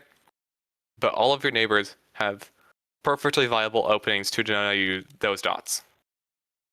So your job as a Mara is not let that happen. Exactly. Where do you see their colonial? Who's their colonial buddy? Is Who's it their someone? colonial Is it buddy? someone on the continent, or like is it No, like, is it God no. Nope, not even France. Oh, France counts. Yeah, any France, England, IU. Right. I think all of them are perfectly viable. They And- all, And do in they some do way, they have a nerf. regional partner, or do you think because of Amara they can't work with a regional? Because they're like you mean on the continent. Yes. I think the best continental partner is like. It's definitely not Guarani. It's actually I think it's exactly Tehalche, but Tehalche is so scary for them. So ideally, Amar makes friends and then breaks those friends for dots, and that's kind of just their game plan. No, they The make best, friend with Tehuelche and stay friends forever. right? Exactly. That's the best plan actually. I think as Amar, your best like worldwide friend is probably Congo or Mughal. Just for the same reasons of like Messing with even Bornu colonials. is nice. Even Bornu is a nice friend for you to have. Mhm. Well, jumping from about Amara befriending Tuelche and then betraying them, let's jump down to Tuelche, the bottom of South America. Probably a power that's been much maligned in the past. That's definitely had some changes. Yeah, I think the Hellchase is much better now. To I help, was talking about this earlier. When I was talking about the changes themselves. Essentially speaking, Tehalche has two openings. They either have the A, double SPO, where Chilo, Selknam go SPO. You take you take either Mendoza or Rincolche with Chano, Tushen, Blanca, also some Vitas Tales, Georgia. Or you have the Force Buenos Aires opening, where Selknam takes South Georgia, Islas Malvinas gets supported to Buenos Aires with Blanca, and then Chano takes Mendoza or Rincolche, and then Chilo only goes to SPO. Obviously, forcing Buenos Aires denies Guarani the dot, and they don't want that. As to Helche, you have an interesting position where your main rival is Guarani, really, but also not really. You have four neighbors. You have Spain, you have Aymara, you have Guarani, you have Portugal, and you also vaguely have the Dutch. Yes, I was just about to say. Yeah, but like less directly. Your four main neighbors, though, you super rival all of them. Spain is probably your biggest rival because the both of you want SPO, and I don't want to share it. Pretty much, because their dots are tasty, But and you also, want Ochi. your dots You are want tasty. Ochi, yeah. But also your dots are tasty, which is kind of the awkward part. I think the Your biggest other thing main about rival- Tuelche is that they are vulnerable. Exactly. You have three of your home slide centers on high seas. Your other main rival is Guarani because it's very difficult to get any dots in South America, the most dot dense region in the game, without killing Guarani. So you guys kind of have to kill each other eventually. Well, you have to kill Guarani eventually. Guarani has to not let you kill them eventually, because they technically don't need to kill you for their VCC. They can just push north. But you need them to die for yours. That's kind of the weird dynamic you have there. And then you also have Portugal, who you neighbor in South America via SAO, and also in Timor. And you kind of just want them dead, and they kind of just want you dead. And Amara is in a similar case, where if Amara becomes too strong, yeah, they're going to be army focused, but also you don't want to have to deal with that, and you want power in South America, so you kind of want them dead, and they kind of want you dead, because it's strong in South America means that you're going to have armies, and that's like enemy units. Kind of stinky if you're Amara. Which is why Tehalche is in an interesting spot, where it's like all of their neighbors kind of hate them, but also all of the neighbors really hate each other. And then they have the Dutch, who they like vaguely neighbor, but like towards the mid game they become relevant. Um, I mean, I think the Dutch is a there's great different ally for cases where you we towards Europe. see. I think the Trinidad, Islas Malvinas, Cape Cod triangle, very similar to the Bermuda, Azores, Natal triangle, is going to be very interesting to watch if they all sprint into SAO at the start.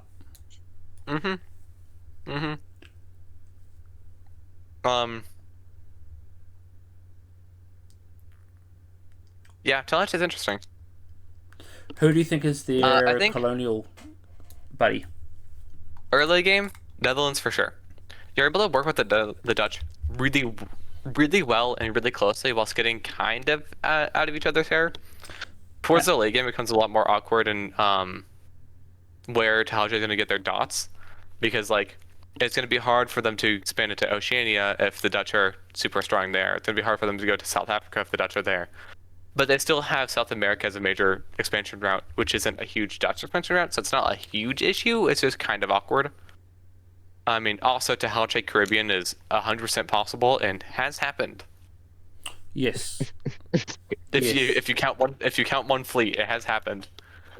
Two. Two fleets. True, actually, that was two. Technically, if you count Mexico City. Yeah, I do. So I think the Tehalche is a really difficult power to manage because you have to deal with a lot of different things. In terms of just their like overall best friend, any of the three minor colonials, I think Ayutthaya is probably your ideal best friend. Best colonial ally, just because the both of you kind of just want to eat up Oceania and you'll race to Berlin, and Berlin is Monado, Makassar, and Batavia. Would you say their favorite regional is Kalina? Almost certainly. Because Kalina is never going to contest them. Yeah, Kalina is a great ally for Talche. Alternatively, Congo, Azeron. Yeah, 100%. Also good. Well, yeah. Speaking of we were just discussing Tuelche's kind of bit of a love-hate relationship with Guarani. Guarani, kind of the more southern Aymara, but slightly weaker, I would say. Yeah. I mentioned this earlier, but Aymara, Portugal, and Tehalche, if Guarani were to just be a bunch of neutral supply centers, already create a power triangle. Just by existing. Like, if Guarani was just a bunch of impassables, those are already power triangles. Therefore, Guarani is just in the middle of all of them, which puts them in a really odd spot. You want all of your neighbors to fight each other and consider each other as more of a threat than you. I mean, as you earlier. said, Guarani has to underplay themselves. Exactly, yeah. Like I said earlier, Tehalche needs Guarani dead for them to win, but as Guarani, you can get your 32 dots elsewhere, unironically. Like, yeah, getting the Tehalche dots is nice, but you don't need them. As much as they need yours. As for Aymara, Aymara is less of a... what to say? Aymara is an issue because Aymara is Aymara and will murder you if they have enough armies. So you need to make sure that they are not getting too strong.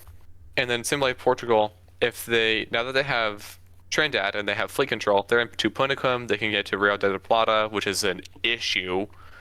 And then they can get armies into Punicum and then support themselves to Tripa, and it gets really nasty. So all of your neighbors have really good expansion routes into you. You have really good expansion routes into them, and they all have good expansion routes into each other. So you kind of have a clusterfuck of a bunch of very strong powers who all want each other dead in a very close proximity with each other.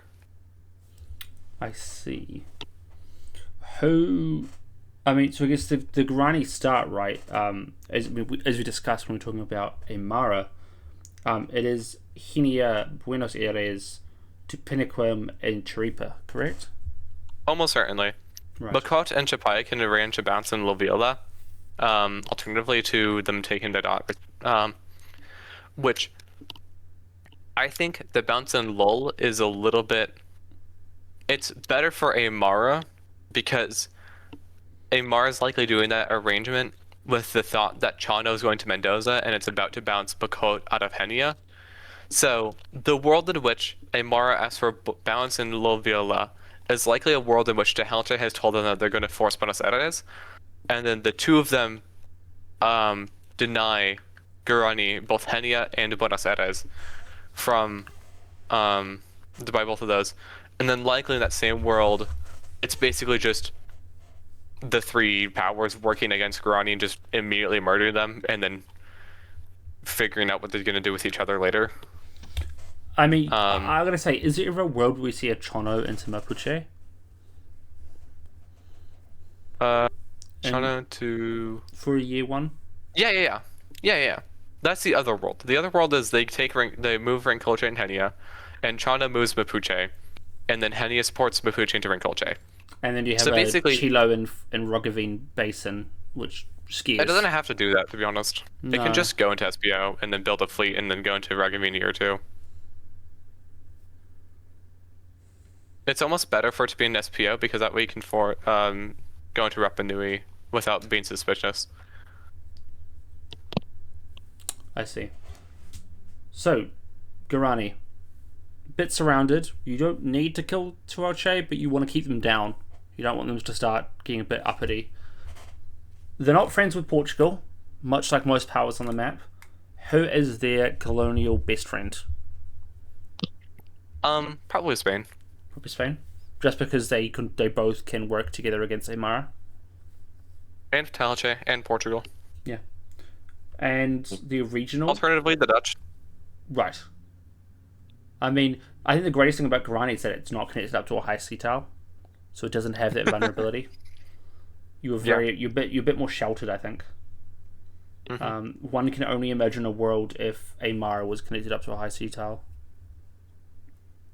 That'd be both horrifying and also kind of bad for them. Yeah, well, I hate Aymara. Who's their regional ally on the continent? It's like a maybe on Tehuelche, right? But they guess they could work with Kalina. Here's the thing. In terms of a long-term, we split South America in half, Kalina is a fantastic partner. In terms of early game, making sure that your main rivals are weaker, Kalina actively hurts you because a Kalina, yes, it does mean that a Mars is going to be nerfed, but it also hurts Spain and the Netherlands, who are natural rivals, natural allies of you, and natural rivals of Portugal and Talche. Therefore, you kind of want Kalina to be doing poorly. Which is kind That's of a backwards. really interesting dynamic. Yeah, I think Kalina and Talche are best buds, but I think Guarani and Kalina, beyond the early game, are best buds, but during the early game, kind of are preying on each other's downfall a little bit. Well, let's go to Kalina then. The object of, the nightmares. The most newest kid on the block, I think, or was that Bornu?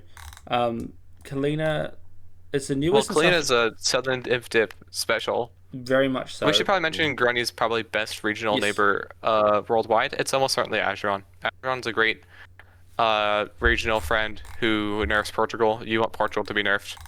Best buds. Also, you guys are like really cool color combinations. Anyway, Kalina. Kalina. They are, they're a bit of a strong force. They can go to the Caribbean. They can go towards Spain. They can go towards Aymara. They can go towards the Dutch. They have options. They have a lot of options. Does that sometimes mean? I think they're sometimes a bit like sparsely spread. Yes, they're not a little bit. They're not like they're not like Tuelche where they're just kind of you're all going in one direction, or Mughals, where again often you're kind of going in one direction. Mm-hmm. They definitely feel a bit more difficult to play just from watching like their positioning. And I I agree. think it's They all have. about taking advantage of where they can, and then using the advantage Mhm. to expand. Because if you can't get into Caribbean on year one, what are you doing? Kind of hard to get into Caribbean later. Because as soon as Ayutthaya starts to box, it becomes very, very difficult. Correct. I think Kalina has some of the best expansion routes of all regionals out of themselves, but also into themselves. All of their neighbors are pretty good at murdering them, to be honest. They have, like, Amara has a direct route into their home supply centers, Spain has a direct route, Netherlands a direct route. Ayutthaya less so, but Ayutthaya is good at murdering them by making the box and being immortal. Yeah. In that way, Kalina is difficult, but Kalina can also do really well if they're able to balance their three main rivals being Spain, Amar, Netherlands, their main neighbors, and then also their more minor colonial neighbors such as England, Ayutthaya, and France. So they kind of have to walk in a kind of a tightrope in that regard. But I think they're really strong because they have really good expansion routes. Like finding 32 dots for Kalina isn't that difficult. Like what? Like Eastern Caribbean, like up to Cape Haitian is like 1, 2, 3, 5, 8, 10, 13, 14. Like making a box from Cape Haitian to Panama to Axura to Chiquitano to like Natal. So like 1, 2, 3, 4, 7, 8, 9, 10, 11, 12, 13, 14, 15, 16, 17, 18, 19, 20, 1, 2, 3, 4, 5, 6, 8, 9, 10, 11, 12, 13. Yeah, that's a win condition right there. The win condition can be from Cape Haitian to Antigua to Natal to Chiquitano to Axura to Panama. Just making a box around that. Which, like, geographically isn't that much. Like, that all feels pretty reasonable, you know? 100%. Yeah, Cleaner's just such a where they can kind of mess with a lot of different. They can mess with Spain. They can mess with the Dutch. They can mess with the French. They can mess with the IU. They can mess with Aymara. But they've really got to pick their. They've got to pick their direction, and they've got to pick who they work with. Because I think strongly that a Kalina Dutch alliance can go quite far. I entirely agree. A Kalina Yeah, Aymara for sure. alliance will never work. Your guys' win conditions are mutually exclusive of each other. Exactly, 100%. I think Kalina Spain is a little more reasonable. Yeah, you kind of split it vertically down, split it vertically instead of horizontally, kind of thing situation. Though Spain has better expansion routes into you than it does into Aymara, but it's still viable.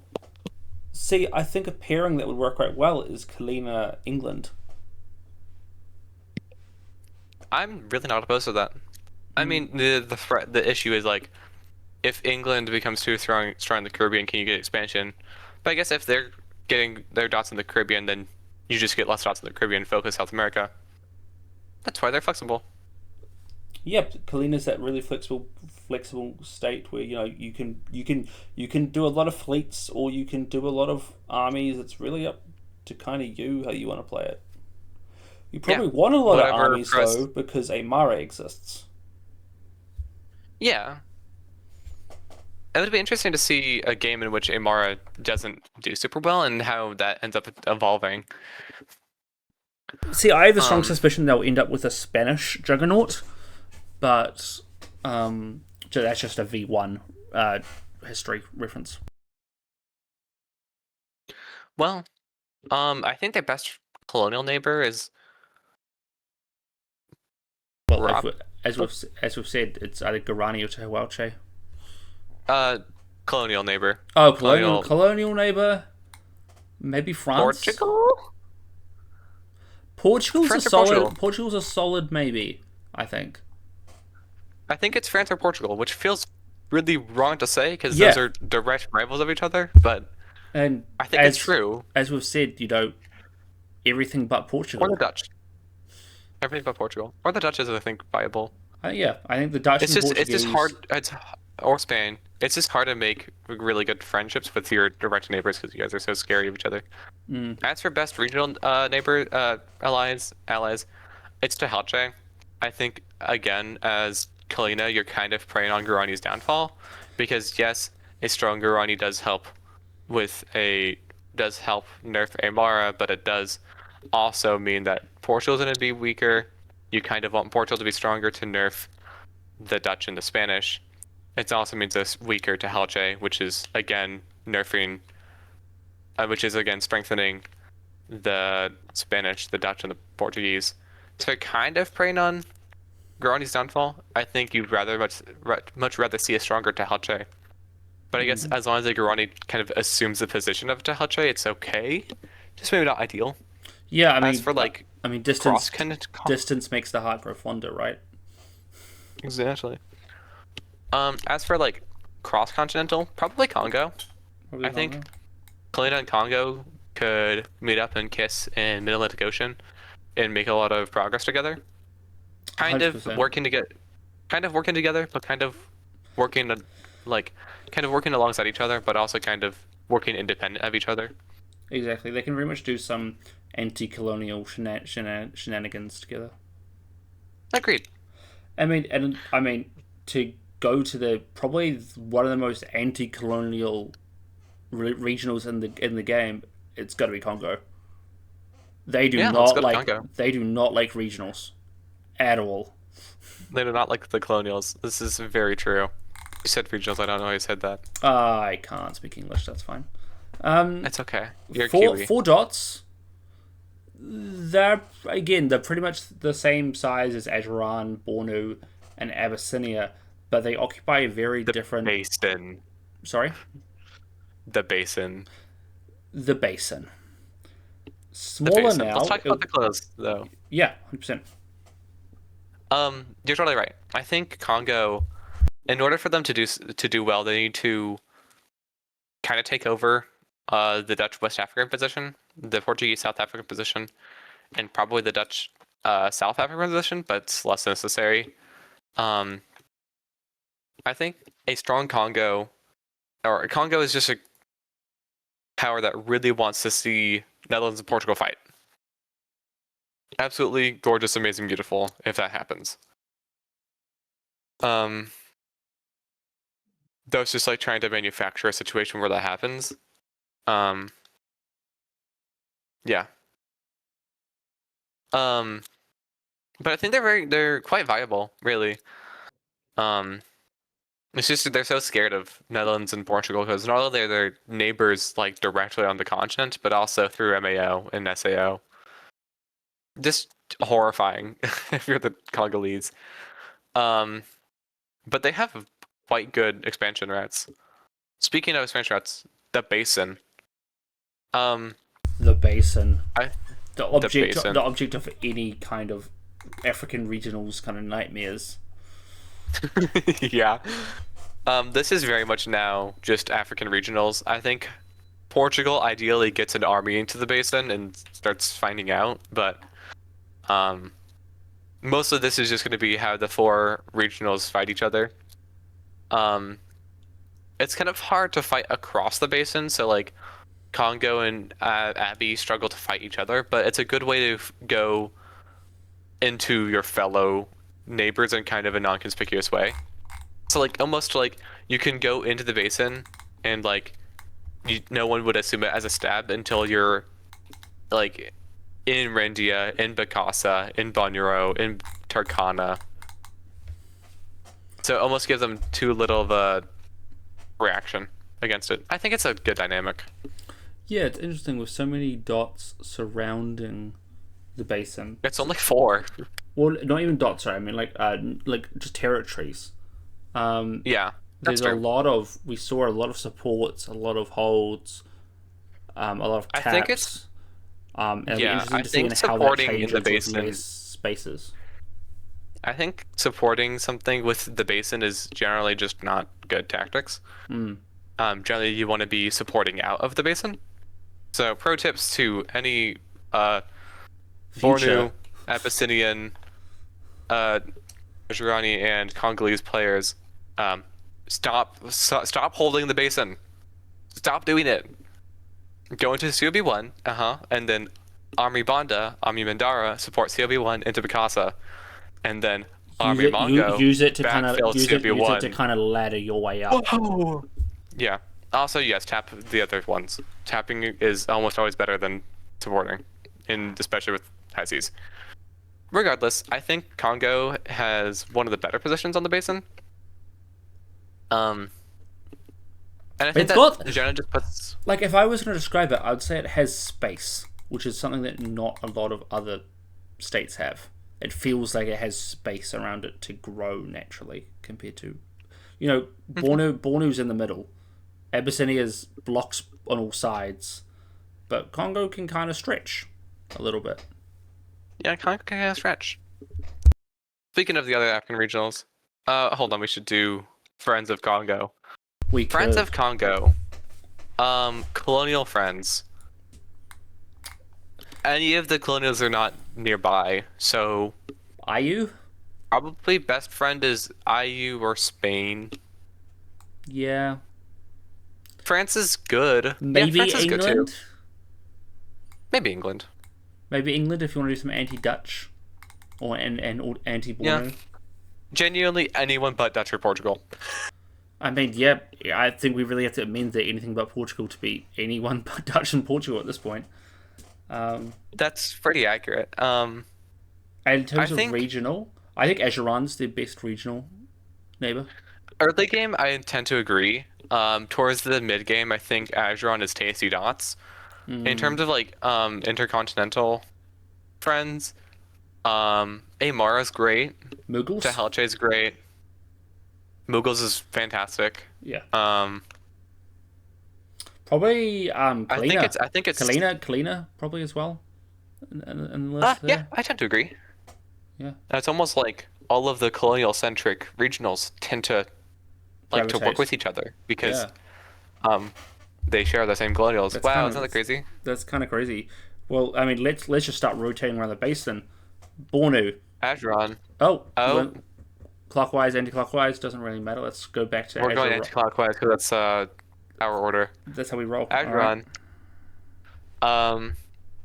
We kind of touched on a little bit earlier. They're in an Hmm. interesting position. They have quite a lot of dot access early, but kind of struggle to get going late game. I think they need to get armies into like Abyssinia, like who's probably their main rival alongside Portugal, and then their only other neighbors are like France and Congo, by extension. Yeah, I think Um, I think they sometimes struggle to kind of really get out there because they have to use so much of their fleets holding, Somali Basin and Seychelles to try to keep their home supply centers safe. That they do sometimes run into this issue where they're using so much on home defense that they're not really able to actually push into like Abyssinia or the Portuguese East Africa kind of regions. I think I'm gonna be honest. Trying to use everything to support hold Spine Basin is kind of bait. I think as Azeron, you have to have the tempo and just constantly move. And sure, if something walks into Somali Basin, it's kind of annoying, but like you should have things in Seychelles Sea anyway. You should have things in Bumbleland Shore. You should have fleets in like Hobyo, Seychelles. You should be able to take it back. You know, like if it might be annoying, but I think you Azeron players need to be a little bit less. Um, they have to play faster. I think Azeron has to play faster than the previous players have been playing. And kind of be a little bit more decisive about what they're doing.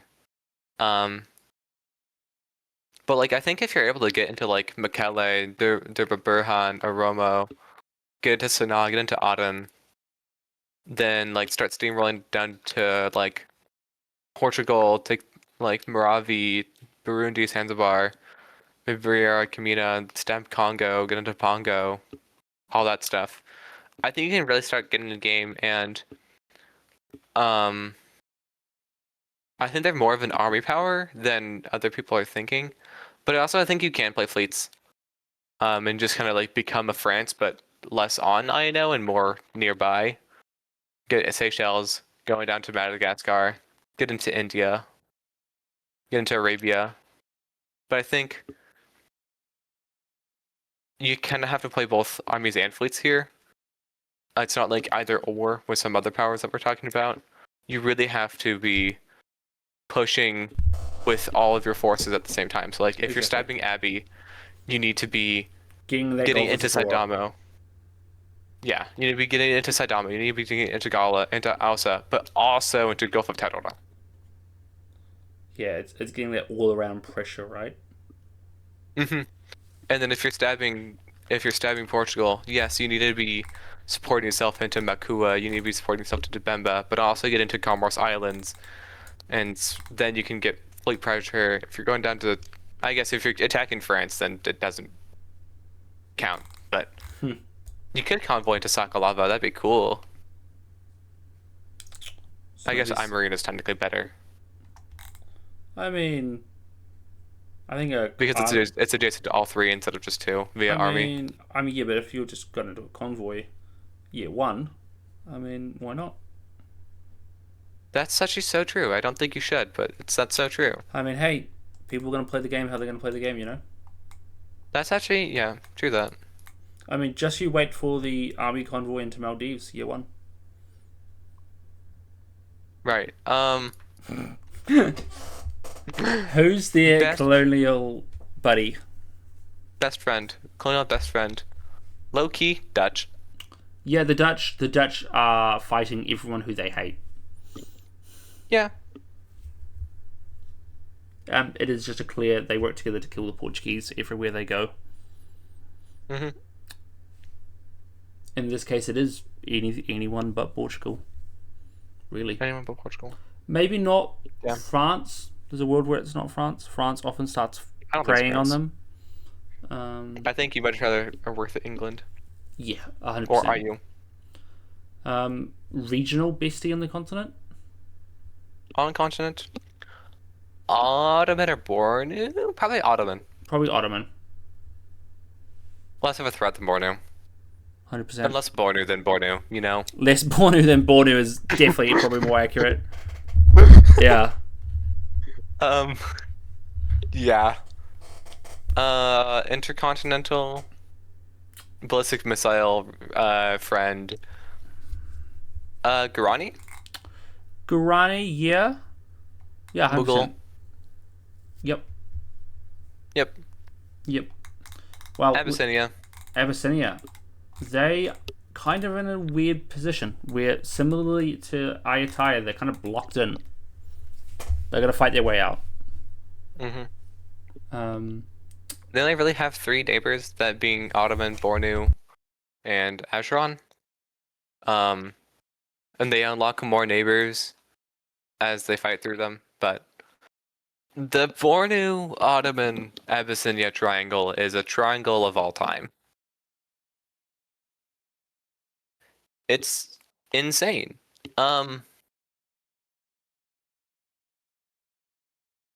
I really don't have anything else to say about it. It's so much tension. You really want to be the one on top, So, and really, you can't let any of the other two get stronger than you. Otherwise, you're just dead. Exactly. Mhm. Who do you think they work best with on the continent? On the continent, probably Portugal. Not Congo? Or Congo. Honestly, either one. Either one. Actually, any of Netherlands, Congo, or Portugal, which sounds insane. Sounds insane to say. And I But- think their best colonial neighbors, friends, are Netherlands and Portugal. Right. Well, there you go. The only power in the entire game Where that they're actively benefits from a Portugal-Dutch alliance. shockingly. There's genuinely another power that wants it to happen. They probably Um, also wouldn't mind working with Spain. I would consider for anti-Ottoman. Spain is like vaguely anti-Ottoman, but like not really. Not really. Canaries like helps vaguely. If Canaries pops off, then yes. But honestly, I think as the Abyssinia, you'd rather see the Portuguese West Africa pop off because that's more likely to go into Ottoman farther and also pressure Bornu. Right. And pushing Bornu is kind of where you want to be. Bornu. Yeah, I guess Bornu. Bornu. Look at that box. That absolute box. Just sitting there. It's a box of all time. He's just so cute. It's sitting there. Menacingly. Horrifying. You have a lot of opening options, which is kind of interesting. It's the Kalina of Africa, some would say. Maybe I would just be the one who say it, but you know. No, you're the only one that's ever said that before. Oh, that's okay. You do have the obvious Bilma to Bardarfur, Nagasagar Mutu House Estates. But what you do with Kanem and Najimi can actually vary quite a lot. You can either A, go Najimi to Jarhi and support Toharshi and to Wadai, or you can have Kanem go into Radina and you support yourself into Sinar and deny Abyssinia that dot. If you support Tajarhi into Wadai, then Army Kanem goes to Marua. To either backfill House Estates as House Estates move to Kano, or support hold House Estates if the Dutch did Otaho and Nri. You can also go for Mandara if that's looking possible. So like if Congo goes for Banda, Burundi, Benguela, and St. Helena instead of Mandara and Banda. It's possible. I just don't think it's terribly likely. I think as Bornu, you should kind of just accept that chances are you're not doubling.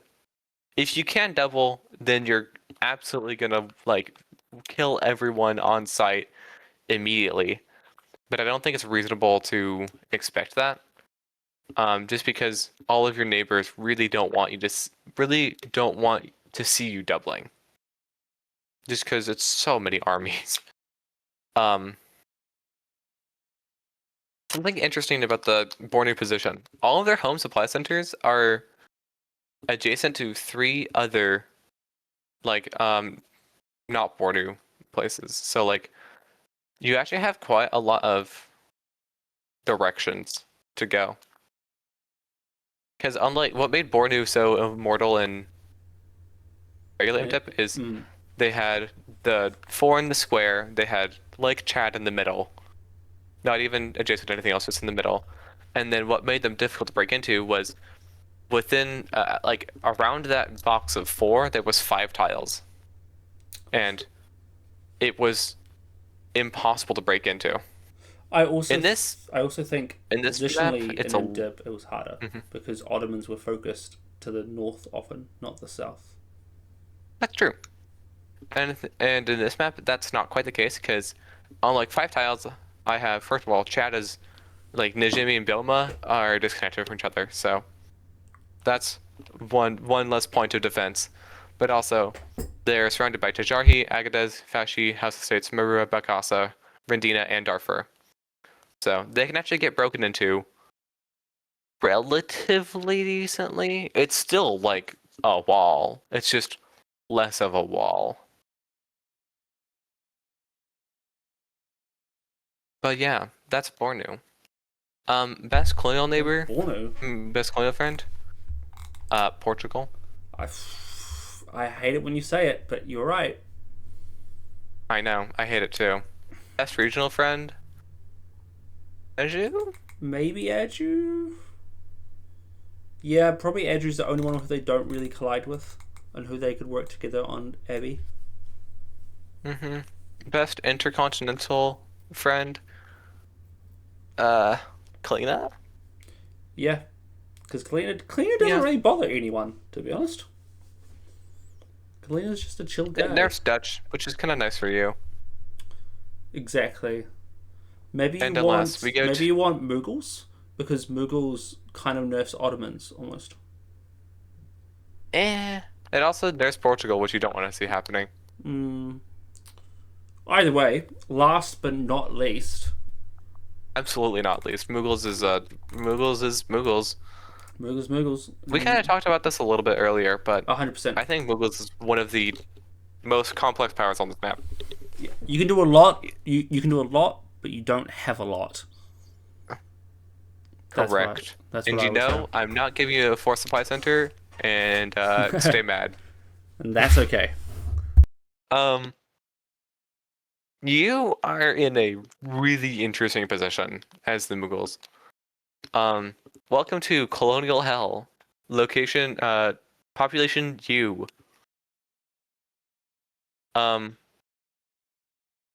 Yeah, where do I even start?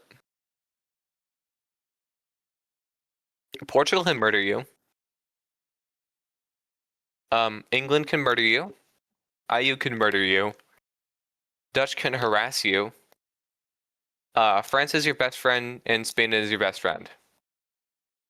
Actually, France is your best friend until mid-game, and then they make an immortal wall when they reach Goa, Bellari, Reicher, and you can't break into it really in a really any efficient manner, because it's just annoying.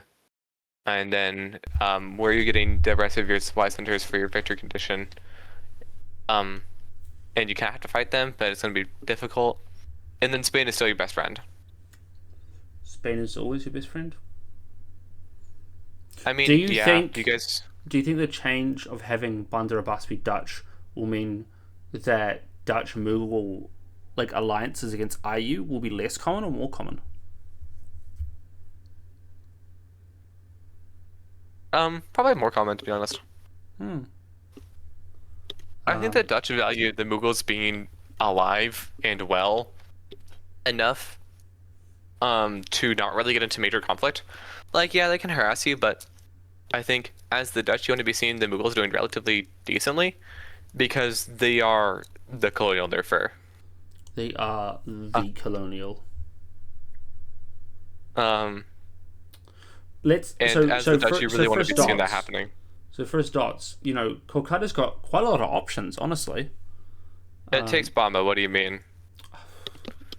But I'm gonna say, as an Ayutthaya player, there's always a slight concern that they're gonna move Ruak year one. You don't think so, but there's always a slight worry. They're like, what if they go Ruak? The real worry is actually Kolkata moves Bama, Guangxi use Yunnan, and Bama supports Yunnan to Ava. That's very interesting. Yeah, that's an interesting move. Because as the Mughals, here's the thing. You have essentially 4 Portuguese dots worth of potential units coming against you, but also you have 4 Portuguese dots of potential friends that you could work with.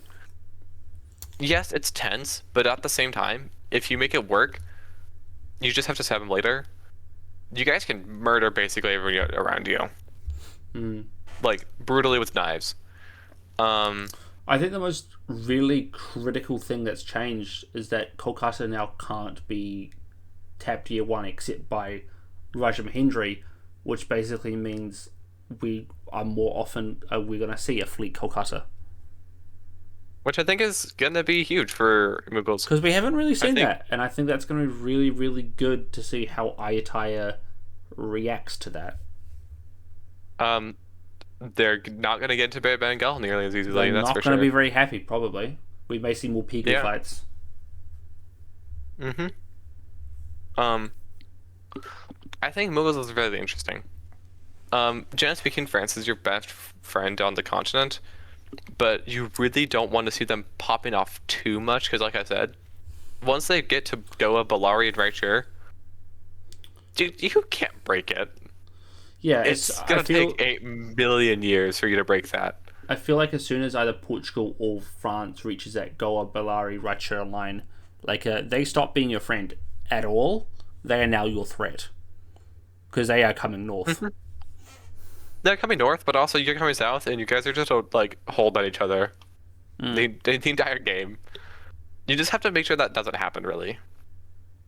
So, yes, you want France to be helping you against England and Portugal, but also you don't want them to be able to grow fast enough in this area to get to, like, across that line.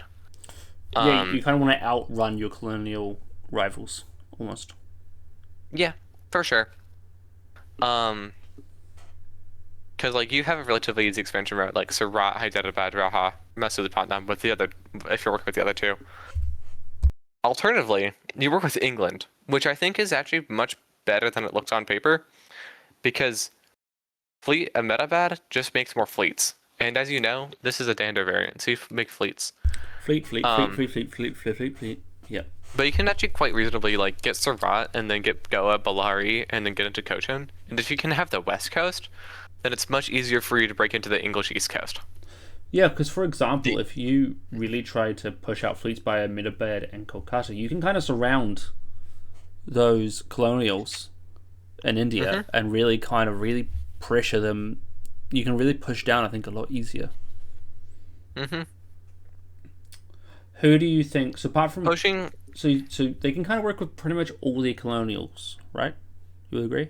kinda, but also want all of them dead. But the best is probably with the Dutch. The best is Dutch or Spain. Spain. And their regional neighbour, probably the regionals I'd say within range would probably be kind of just Ottomans. Ottomans are the most neighbourly one. Or Anjou. It's quite nice. I think Anjou is probably the best person for Mughals because Ottomans cuts into the Arabian dots. They also really don't hate seeing Tehilche doing well. And they also don't hate to see Portugal do badly if they're working with Acheron. Correct. Hence why I think working with Tehilche or Guarani or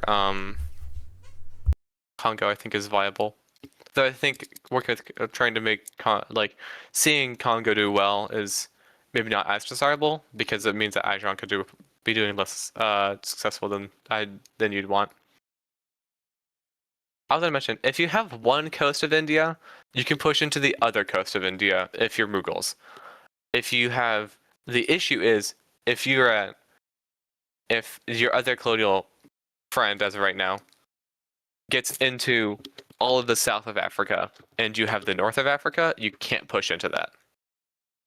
So, if you can manufacture worlds in which there's overall less armies in India, and mostly fleets, then you can push. And you have like if you're working with the Portuguese mostly have like Bellari, Madurai, and like mostly just do that while you take Surat, Hyderabad, mostly Patnam, Raichur, and Pondicherry. Like if you can arrange that kind of arrangement, then you can push in by building fleet and Ahmedabads and stuff. But if it's like the north-south line, then you just don't ever make progress. You slowly make progress via, like, if it's Portugal, you can slowly make progress via Andhra coast. Maybe you can break into Raichur. Actually, you can because of tactics, and then maybe you can get a Pondicherry, but it's going to be a bitch process. If it's France, then you can slowly make progress on Goa and then Cananor. But like I said, it's going to be a bitch process. And that is the Mughals and the end of our recap of all the nations going in to V3 for Imperial Southern Diplomacy. Anything final you want to add, Danda? This map is really unique. I've been spending a lot of time on it. Even though it's technically an Imperial Diplomacy subvariant, it really has its own vibe. And it's like it's basically its own game at this point. I'm excited to see you guys in V3. we will be running 2 games through the Imperial Diplomacy bot. So, if you're watching this video, please join the Discord, links down below. There we have the sign-up sheets or the sign-up forms, and I'm excited to see you. Do you have anything else to say? No, that's really it. I'm just really excited to play V3. I've watched you all the way throughout V1 and V2 kind of tinker away at this map. And so, yeah, I can't wait to see, the smaller Congo Basin, the Caribbean changes, nerfed Amara, India, it's islands galore in Indonesia. I kind of can't wait to see kind of how this all affects the meta of how things will go. And I'm very excited for it to be run by bot.